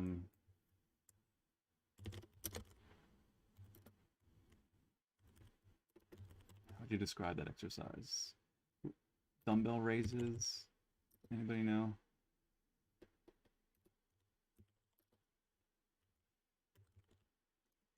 I like working out, but I don't know the names for everything. Like I'm not like, oh yeah, it's this exact maneuver, this exact technique.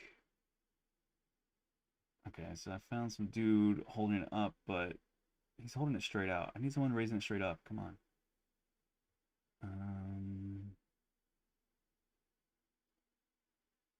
This is making me feel guilty. I'm feeling so fat right now. I need to get back into working out. And then I find some other good shots, but then these guys aren't cut enough. Like they're too soft in that area. I need like Greek god cut statues of people. I need this like need the guy chiseled, and these dudes are like kind of soft there. It's like kind of wimpy, puny obliques, or they're just kind of mushy. They're just kind of like just paste it on there. As if I'm one to talk right now, because I'm mush myself. I need to get back to working out. There's a dude doing the press, but he's got a shirt on. That doesn't help me, dude. Crap. I know there are sites out there that have all kinds of like reference photos like this too, but I honestly, just because I don't do a ton of naked people, I haven't really like bookmarked any of those sites for art reference.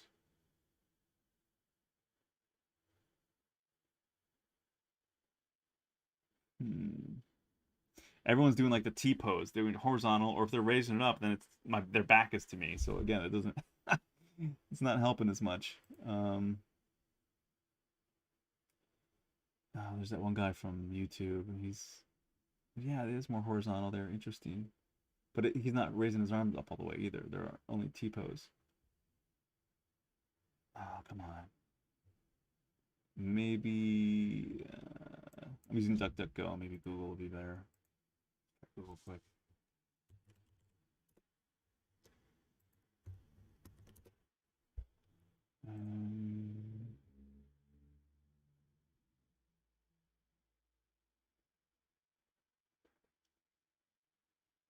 Everyone's got a shirt on.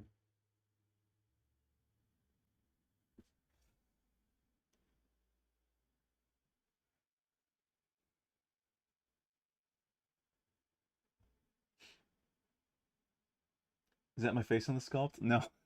Maybe subconsciously I did some of my facial elements because I know my face well, but if it's my face, it's the perfected version of my face because it's definitely not my face right now. Bench press, military press. Oh, is that what it is? A military press? Maybe that's what it is. Maybe that's why I'm not finding the right good feedback here. Left arm.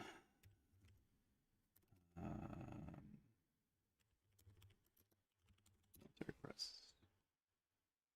Yeah, I guess that would be the, thank you. That would be the move. Now I just gotta find someone, a dude shirtless. Go more question, is it possible to use normal maps to make change to actual mesh in ZBrush? No, you can't make changes to your mesh with normal maps, if I'm not mistaken. You can, I don't think you can apply them. See, that's the caveat there, is can you apply them? You can do it with displacement maps. I know you can do that. So you get a displacement map in here. You see right here, it's grayed out. It says apply displacement. So if you have a high-res mesh in displacement maps, your displacement maps do just that. They, at render time, displace the mesh to look like, right, if it was subdivided high. But with normal maps, I don't believe you get that option. No. Yeah, you can just create them here, but you can't apply them. There's no way to really do that. So no, you got to go the other way around. You got to use displacement maps, or you know, or that's it, as far as I know. I think there might be other programs that might let you convert normal maps to geometry changes, maybe. But again, it's like it sounds like you're using a model that you've downloaded or acquired somehow, and it has the maps, but it doesn't have the high-res version, and you want to have the high-res version. The key there is to either sculpt it yourself or have access to the original model, which sometimes can be a real pain in the butt because you can't, you know, if you need it for work or a project or something, and that you only have that low-res version, it means you've gotta get to work. You gotta start doing it yourself. You gotta start sculpting it yourself. Let's see here. I think I found. Aha. This is a really terrible drawing, though. It's not a photo. Dang it. Thought it might have been a black and white photo, but it's not. It's some terrible drawing of a dude doing military press, but it's like this person's anatomy is horrible. Dang it. Well, I think I'll just go with my instincts then for now and see if I can find some better references. Oh wait, this is kind of it. It's this dude from YouTube. I forget his name. I've seen his videos here and there. He's thin, but it's pretty well defined there, at least. But it's the, yeah, I mean, I guess they're right, though. It is more horizontal. I think he's right. It's a good point. Let's see here. If I can find that image, I'll show you guys. So I just clicked on the Google image, and they're all videos.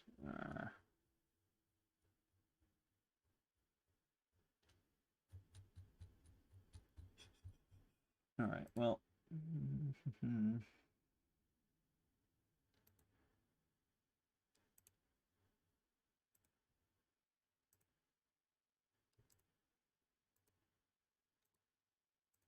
No, come on.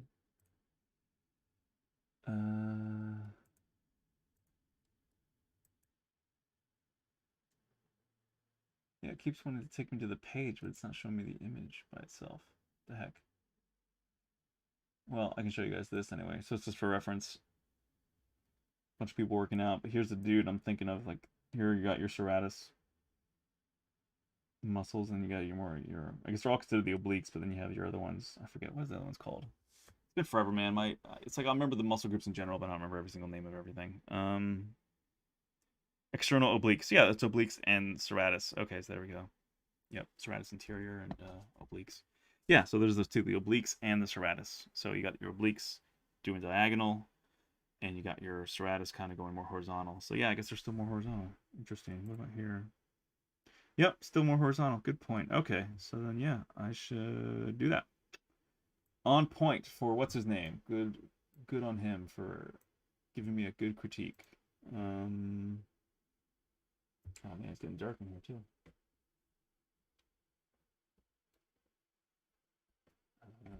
Come on. There we go. Okay. Can normal maps be converted then to displacement? Not again. So yeah, you're trying to. I know what you're trying to do, and it's not easy. There's no really great conversion that I'm aware of that will take normals and make them displacement. Okay, so let's fix this then.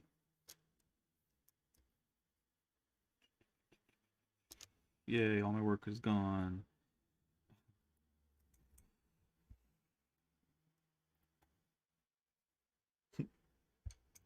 Excuse me. As I drip some tea on my keyboard.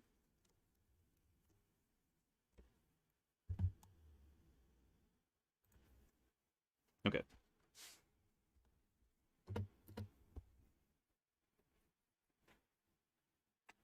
Tea accident. Slight spillage. Because the spoon got in my way. All right. So yeah, sorry about that, guys, for the normal maps thing. All right. So we're at 3:45 almost here on the West Coast. So we'll be wrapping up in the next 15, 20 minutes. So if anybody has any other questions, feel free to get them in now. And I will correct my erroneous ways of having the serratus muscles a little too diagonal.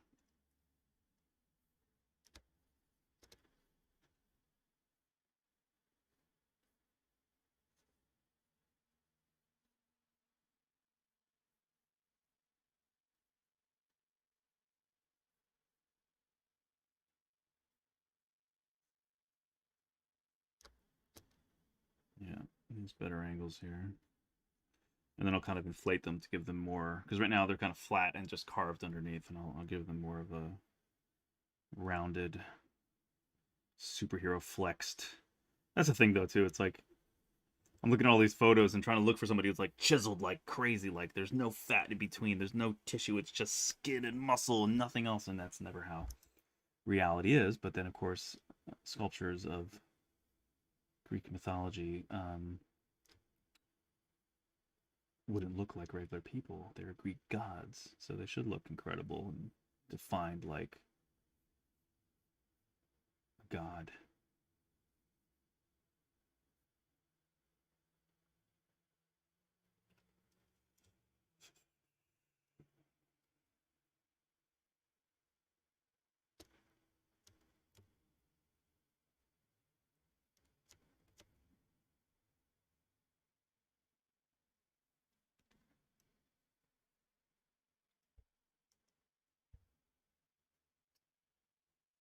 Gaming Mania, hello.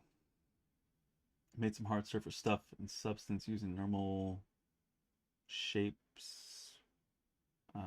Shapes which I also want on high poly model. Made some hard surface stuff in Substance using normal maps, which I want a high poly. Oh, okay, I see. Oh, yeah, that's a problem, man. I don't know that there's an easy workaround to convert maps to geo. You have to Google that, you know, because that's not like, you're kind of working backwards. Like you want to create geo out of it. I get it. I mean, like if you want to use those maps to then be something you want to 3D print, I guess. I get that approach, but yeah, I think you might be a little SOL there. You have to Google it. See about software that will convert normal maps, or or displacement maps, if you have that, to geo. You can, like I said, you can import the low res model into ZBrush, subdivide it up, and then apply your displacement maps to it here in ZBrush. So you come over to there, import like this. You import your displacement maps. So it'll open up another dialog box on my other right here. It'll open up a dialog box like this. You go to your needed maps, drop it in here, and you then use it'll say apply displacement right here, and you can tweak other settings here. Displacement on or off, clone displacement, which just clones the texture. Then you got intensity here, so you can dial that up or down, so you really get more exaggeration and it pulls the extremes of your negative and your positive values, so that your mountains and your valleys are much wider between each other. Those differences, you can do that. But yeah, I mean that's the extent of which I can advise you for that, man. Otherwise, I don't know what else to tell you, dude. Sorry. Yeah. So anyway, so we at least made some progress on the obliques and serratus muscles. Let me get back to my reference to.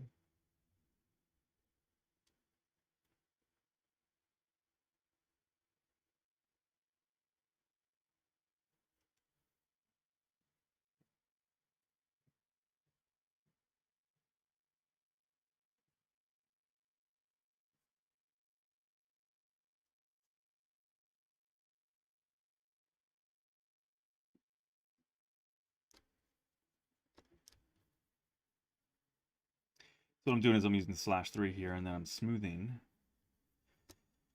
so it's not such a harsh, like, cut in line. And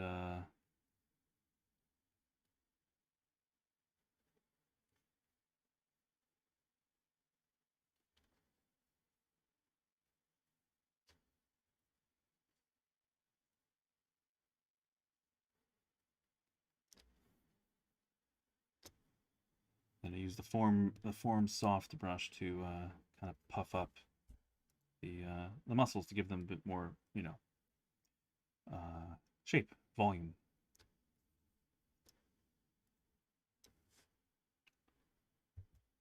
Yeah. So, has the title changed on the video, or does it still say Anna somebody?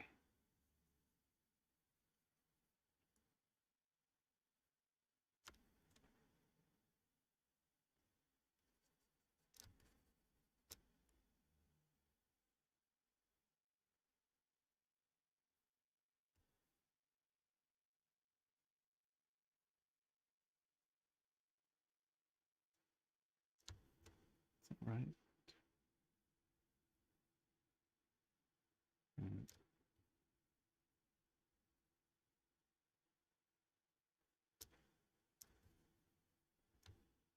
Still says Anna. God dang it.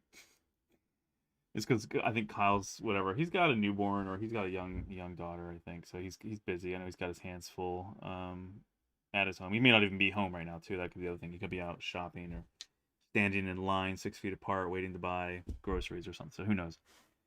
He may not be his computer. So hopefully they fix it, though, because it's a little annoying, unfortunately. I'm sure they'll get to it eventually. Oh well. Doesn't help to be upset about it.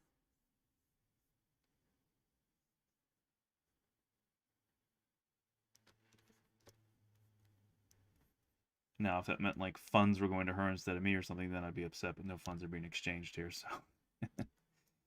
Where's my money?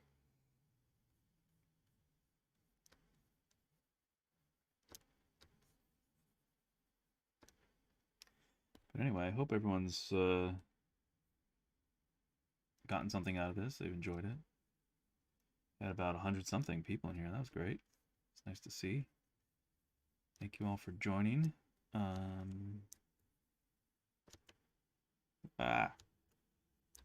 Spun around here.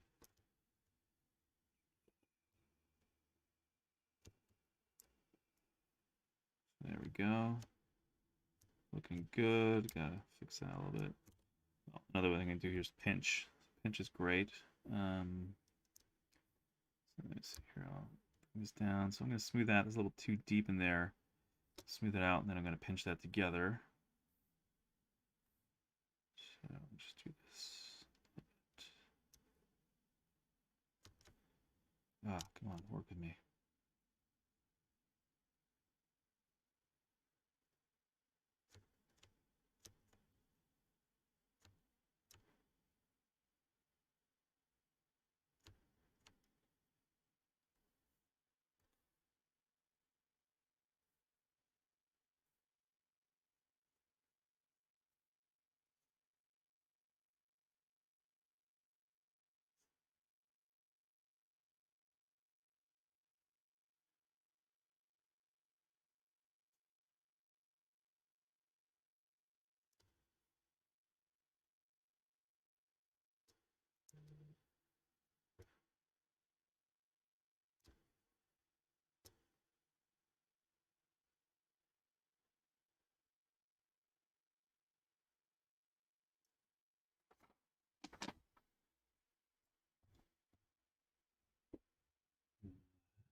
iliac crest. But what are these?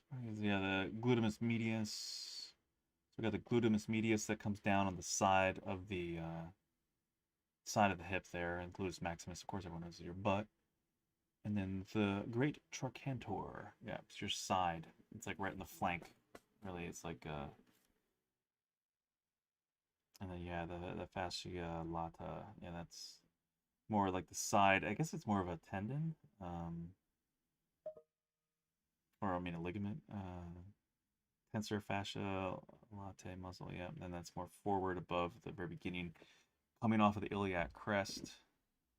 Iliac crest is the edge of your hip. So when you put your hands on your hips, if you press your thumb and you feel that hip bone, that curve, that's the iliac crest. It's part of the ilium, which is your whole big flank of like your hips that are this beautiful radial bone, kind of look like butterfly wings, or yeah, whatever, two inverted shells or something. Like a clip of some kind to hold this thing together. Make this work. That works. I'm using this. I made this articulated Echo, the dolphin. I'm making a dolphin that's articulated. This is like a little ball pin system that I have here for the neck and the body. Only problem was that the model I printed was a little too thick skinned, so I couldn't insert this, but I'll have to modify it. Anyway, I've got this. I made this like custom jointed jaw for the head, and it's sort of the internal skeleton to be articulated. But it works great as a clip to hold up my pages from this book too, because I'm holding it up like I'm holding it up horizontal here, because normally obviously a book is like that, so I have to have it horizontal to see the body better. And yeah, my little articulated skeleton that's been sitting here unfinished, unused, it's finding a use for itself now. Where did I study? Yeah, I want to know that as well. Where did I study what? I went to school for biology, and I'm really I'm mostly self-taught. I mean, I studied 3D online, started at ZBrush workshops, and then I was employed by them after the first 2 courses I took. So I was really, again, it was the pointers I gave in the beginning, just working hard, being excellent at what I did, and learning quickly, and being likable, and working hard, all that presented itself with that opportunity, and then that led to other opportunities. But school, yeah, I mean, I went to Millersville University, state school in Pennsylvania, no big deal, nothing special. Majored in biology, double majored my last year and a half in fine art and graphic design with an emphasis in visual communication, and did a lot of classical courses, like just drawing 1 and 2, and did a lot of life drawing after that, just for fun. Like I went to life drawing classes where I even paid, just like $10 just to come in and hang out with other college students after I was outside of college, just to practice on my life drawing skills. I'd have some different male or female models come up, and they'd either be half dressed or naked, and you just draw. It's just always about, what am I replicating? Can I mimic what I'm looking at, and can I do it well? It's always about accurate observation and replication. That's all it is. You're a glorified photocopier. You're a human photographer, a human photograph. You're drawing it out. So that's what I mean. I don't know. Millersville University is where I went to school, and I dropped out my junior year. I didn't even graduate. I didn't see a need in it. I didn't see the use in a biology degree at that point. I mean, I knew I was my junior year. I was there. I was studying for the MCATs, biology pre-med. There was no point in me really finishing my degree there for the sake of just having a biology degree, because that's what I would have had if not going for medical school. So it would have resulted in just having a piece of paper that says, hey, I know about biology. Great. Man. So yeah, I mean, maybe I should have finished it, but it was a lot more time and money, and not a lot more, I guess, another year or 2, but I just didn't see the point. And I really knew I wanted to go for art at that point, and I realized like I didn't need some incredible degree, or any degree really, to make great art. I knew I was probably as well, or maybe even in some ways better educated than a lot of art students alone, because I studied so much more than just art. And yeah, and I just knew that it wasn't, it's not about the degree, nowhere have I ever encountered anyone who cares where or if I have a degree completed from anywhere, because it's not about that. It's all about your work and all the other factors I mentioned before. How excellent are you at what you do, and are you likable, and are you teachable, and can you pick up new skills? Are you educating yourself? Because no school is going to teach you much more than what they want, and then it's business mostly, and you are going to be the one who educates yourself. You're going to be the one who really achieves more with yourself, with your brain. How you apply yourself. That's where it comes down to it. I was always a firm believer in that, but it's cool to see Elon Musk echoing what I've been saying for a while now, and what many other people have been saying. It's not just him and I and a handful of other people. I mean, I think a lot of people have known this for a while. I think we're kind of in this. We're very much more in a post university era where a piece of paper really doesn't mean much. As I've met a lot of people who graduated from university with multiple degrees, and they're kind of still idiots in other areas. Um, don't have an overinflated ego if you have a degree, and don't have a don't humble yourself so much before someone who does have a degree as if they're so much more above or more knowledgeable than you. With the internet, it's a great equalizer. I mean, you can literally take you can audit Harvard classes on your phone through the internet while you're taking a dump on the toilet. I mean, you can be in learning the same high-end education from all over the world through your phone now, man, while you're doing whatever.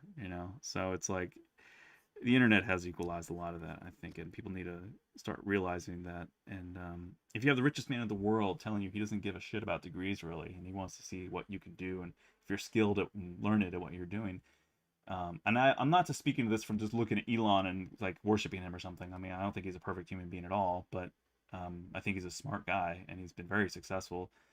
And I've had the privilege of having three of Tesla's great interns, live with me over the last 3 years. And this is the first time now where I have no roommates, and I'm just happy to live alone. But I was glad to go out on a good note where like the last three roommates I had were all Tesla interns, because I live not too far from where Tesla headquarters is over in Hawthorne.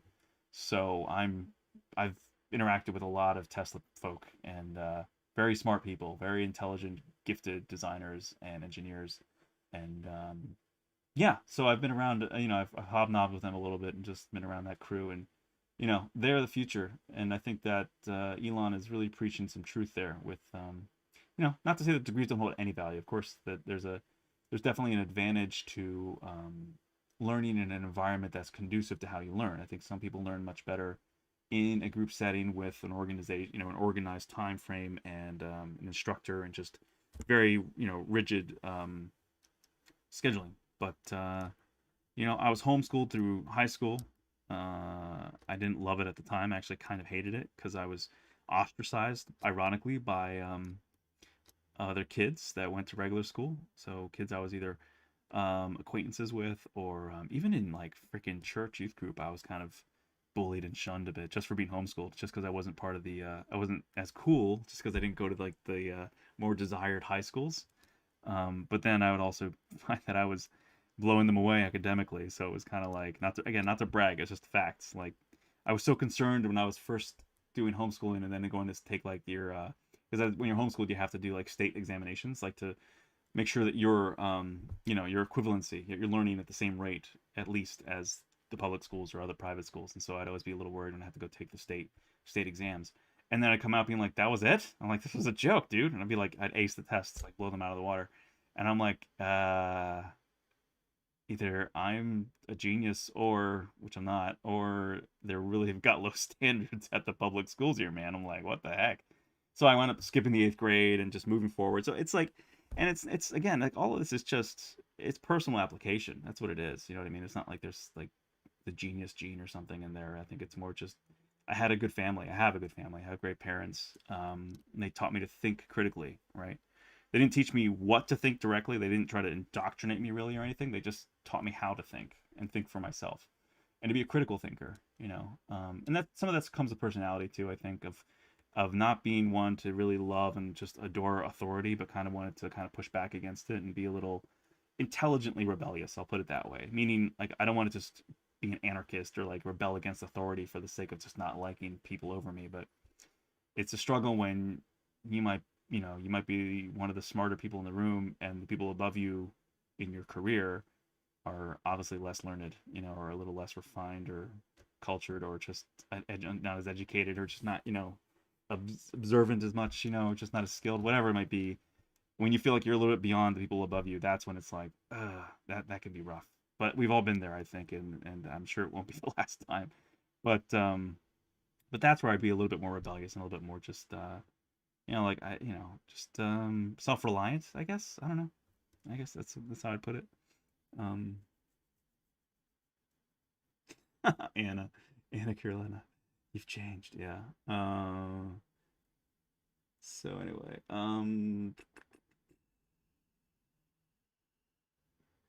interior angles are still off. Individual muscles have their origins in scapulas and terminate at an angle in the ribs. Should be more angled since the arm is raised. See, that's what I did originally. That's what I thought too. The other people were like, it's horizontal. But I was looking at this dude doing a press, and I don't know. So now we're going back and forth. Now people are saying basically they were better the other way they were. Yeah, I thought they'd be a little bit more raised too, because yeah, exactly. So here, we'll do the quick way now. Instead of going undoing everything, we'll just do this. Boom. Fixed. Done. Beautiful. And it's actually pretty accurate to how they would deform in general anyway, because all this would move together a bit. Just pull that out a little bit. I'll fix it again next time, because we've already gone back and forth now. But yeah, I thought they'd be a little bit more angled. It makes more sense. Yeah, because they're horizontal here because the scapula and the arm is down. But yeah, they would be raised here. That's what I thought. Thank you. And even here, like, yeah, what am I doing? Why am I questioning myself so much? Anyway, don't second guess yourself. That's another rule of thumb. Trust your instincts. Go with your gut. But seriously, yeah, gut instincts, they mean something. Um, what else we got here? Thank you, Alex. Good point. I actually have a zoology degree. That means nothing. That's funny. What was your full-time job? Does ZBrush employ you full-time? I mean, Pixologic doesn't employ me at all. I'm doing this just for free, and it's just a way to just promote myself a little bit and promote them, of course. But yeah, I mean, I make my living with ZBrush, yeah, for sure, but not through Pixologic. I mean, not directly with the company. They don't pay me anything. I wouldn't mind, but no, it's I work with I work in visual effects, you know, and I work for different companies doing 3D printing prototypes, creating molds, you know, like creating 3D prints that will be molded. Excuse me.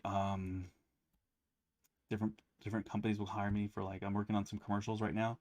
I just finished up some work on some commercials and probably have some more to come soon. Doing a magazine ad right now, or a magazine article illustration, which will also be kind of a servicing as an ad as well for a new product. So yeah, I kind of, you know, I go all over the place, but like a lot of it's been TV shows, commercials, movies, 3D printing for toy manufacturers to create the masters that they then mold and make toys out of, action figures, uh, private commissions for different 3D prints, all that good stuff. So it goes all over the board. So my full-time job is art. Um, don't think biology or zoology is useless. The knowledge attained would be very useful in 3D. Yeah, for sure. No, that's the thing. I don't regret any of the time I spent in university or studying medicine and biology. Like, it's absolutely useful. And people are always like, "Oh my God, art and science are so different." Actually, not really, especially when it comes to classical art like this and animal anatomy and understanding bones and muscles and tissue, and having a good understanding of the dimensionality really helps a lot with art. And or the other way around too. If you were to study art a lot and then would go into medicine, you would have a better three-dimensional comprehension of the body, I think, than a lot of medical students who are just looking at diagrams, and maybe they're looking at 3D models. And of course, we dissected real cadavers in AMP and university when I was there, and some students couldn't handle it. I was fine with it. I've seen, when I worked in the ER, multiple times we've had people's chests opened, and you know, I've held people's destroyed limbs in bags which feel like jelly then, because it's just the bones have been pulverized. And so not to be too gross, but I've seen it all, and really interacted and seen all the blood and guts and life and death and birth and all that, and it's it changes you, definitely. I feel like you know, working in the hospital is what I would call kind of controlled war, is what it feels like. Meaning that the injuries you see, you'd only see on a battlefield, other than in, you know, or in, like, in these horrific accidents, of course, which always wind up in the hospital. So yeah, it changes you for sure. And it makes you, I think, if you're a compassionate person, it will probably make you more sensitive to the suffering of others. And for me, I care a lot about animals too, so I care a lot about that. I try to be more vegan, but it's challenging. It's challenging because I feel like my body really responds well to certain animal proteins, um, in particular.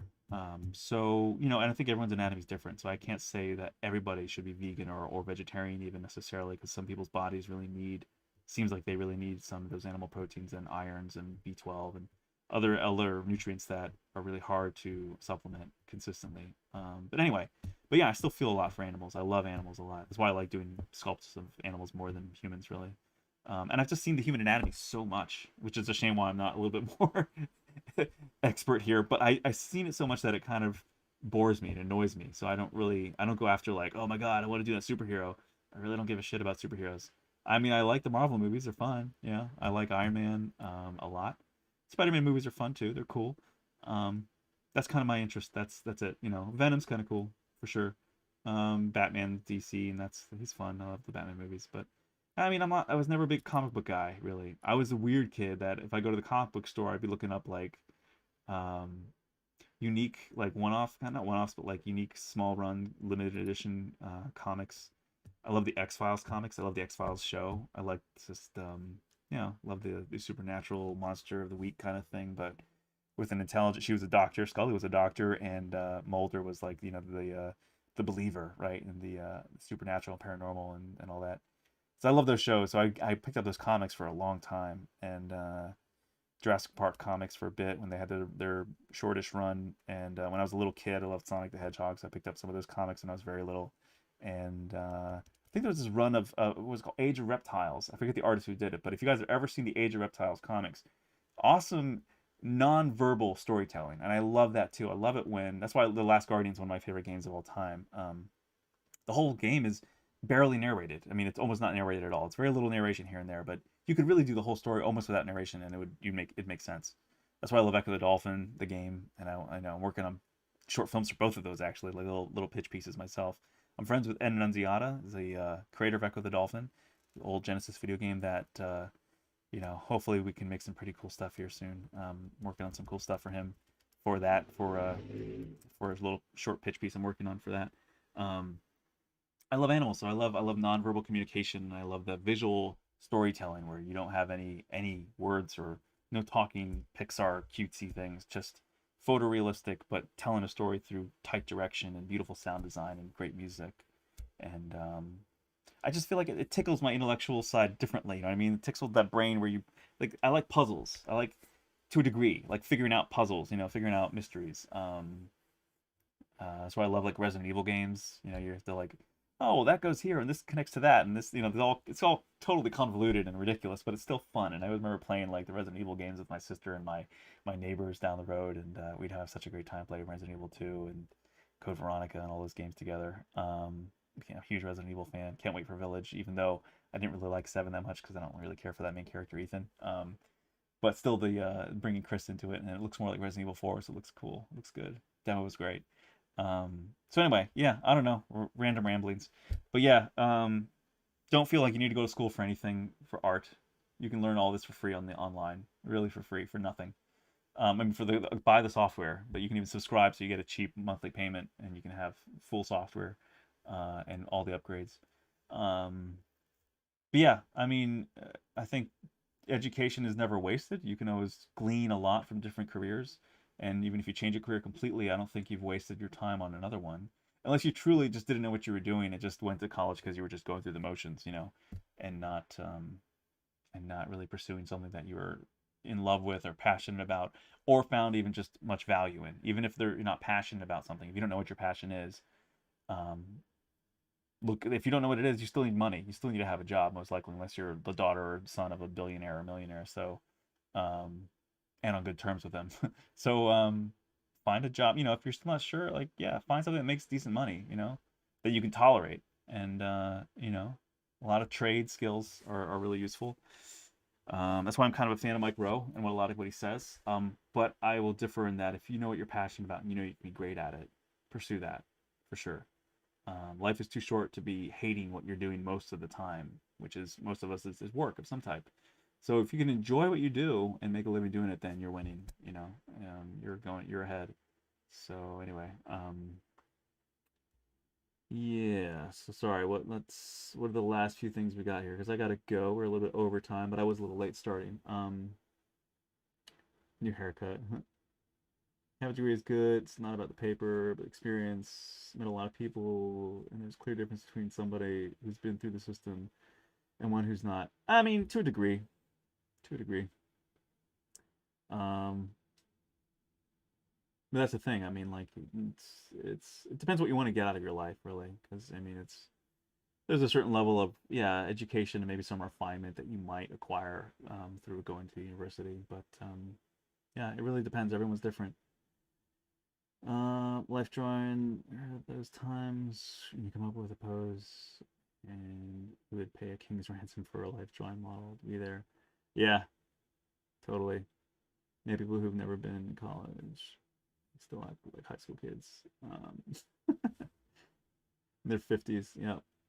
But Alex, that's the other thing too. Don't be too high on your horse, man. I mean, I've met a lot of college students who are ignorant degenerates too. So it goes both ways, man. A college degree does not mean that someone's going to automatically be more mature or more sophisticated. It means that they can follow rules, memorize information, and regurgitate it for a test. That's it. Anything else you get out of university, it's on your own. So whether you gain it from university or you gain it from working for people, refinement, culture, maturity, those aren't things that come from a university. Those are things that come from you deciding to pursue those elements of education in your own life. So, because I met a lot of terrible people who have degrees and they're not sophisticated, mature, refined, well educated overall. They might just have a degree and maybe have specific information and knowledge about those areas that they focused in. And if they decided to read more books and read good authors, then they'd have a more well-rounded education. But most of us forget or choose to not retain like 80% of what you learn in college, because most of the time it's general education that's useless to what you want to pursue with your life, unless you just are really about being a walking trivia box, just all this random information that's useless to any part of your life except trivia night, I don't know. So teach their own. Not knocking universities, but I also think it's not at all necessary for especially for a career in entertainment. No, which is also why I don't believe like entertainers though should really be valued for much than what they're trying to do with their life, which is entertain. They don't really care about their political views or a lot of what else they have to say about the world. um,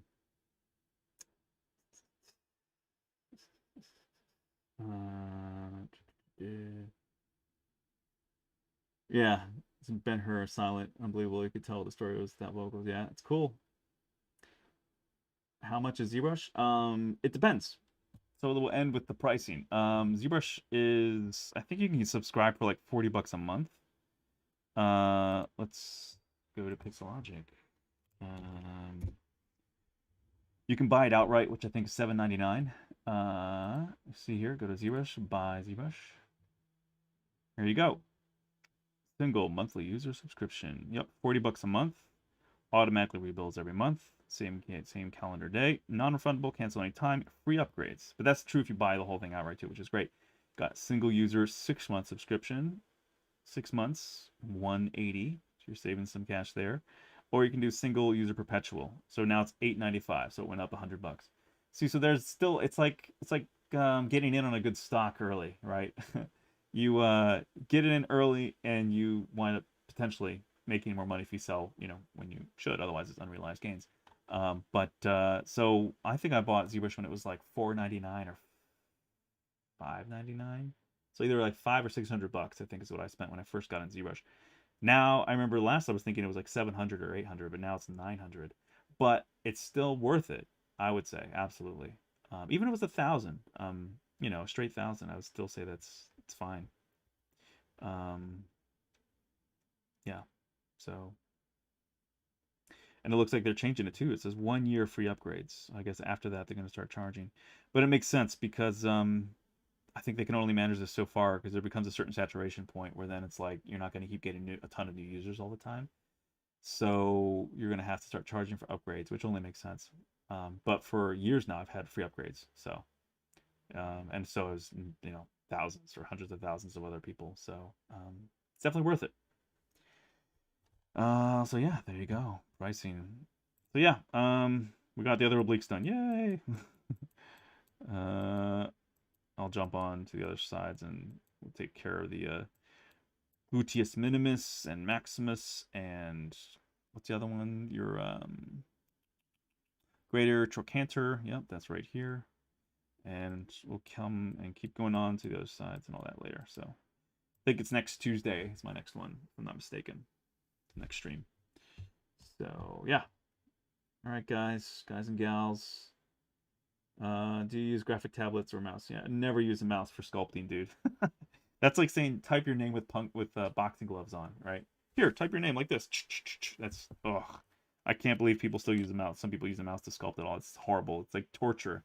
It's like what? It takes twice as long or 4 times as long to do the same kind of work. No, get a stylus. I use a Cintiq Mobile Studio Pro, and I have an older Cintiq that a companion to that I was using, but I loaned it out to a friend of mine so he could use it for the holidays. But here I can show you guys. This is what I'm working on.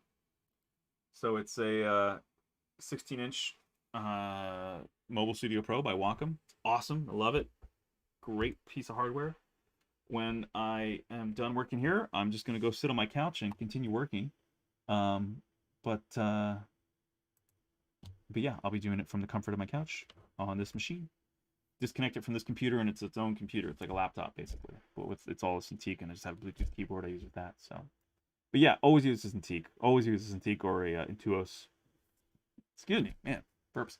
An Intuos tablet, like this one. I have an extra one just in case some catastrophic failure happens. This is an old Intuos 4. This is awesome. When you connect it, it has these little OLED panels in here that light up and tell you what the name of each button is and their function. It's great. One of the best ones ever. Old school though. It's the Intuos 4, I believe. So yeah, but yeah, I always use a tablet or a Cintiq. You got to have that pressure sensitivity and that feel, man. That really just helps so much, and it lets your strokes go from large to small and back and forth. Really just naturalistic. If you're not using that, it's, man, the mouse is just, like I said, just it's like trying to type your name with boxing gloves on. It's just painful. So anyway, yeah, Z-Modeler would be fine for Z-Modeler, sure, but that's about it. So, all right, take care, people. Have a great end of your Sunday or happy Monday, wherever you are. I can be a good sculptor if I can't draw. Yeah, you can be a good sculptor if you can't draw, but drawing definitely will help. It'll improve your skills for sure. And you can become a better artist. You can draw. You can learn to draw for sure. It's a technical skill. That the technical side is the techniques. Anyone can learn them. If you can control your hand to have fine motor movement, you can draw. Trust me. You just got to learn not to press so hard and to understand how strokes should flow, right? How to shade, how to find dimensionality, how to make volume, how to represent that correctly. That's all. Then it's about inspiration. See, that's the thing, is an imagination, inspiration. That can't really be taught. That has to come from within. You have to find things you love that inspire you, and then you want to express them, show them, right? Manifest them in some way.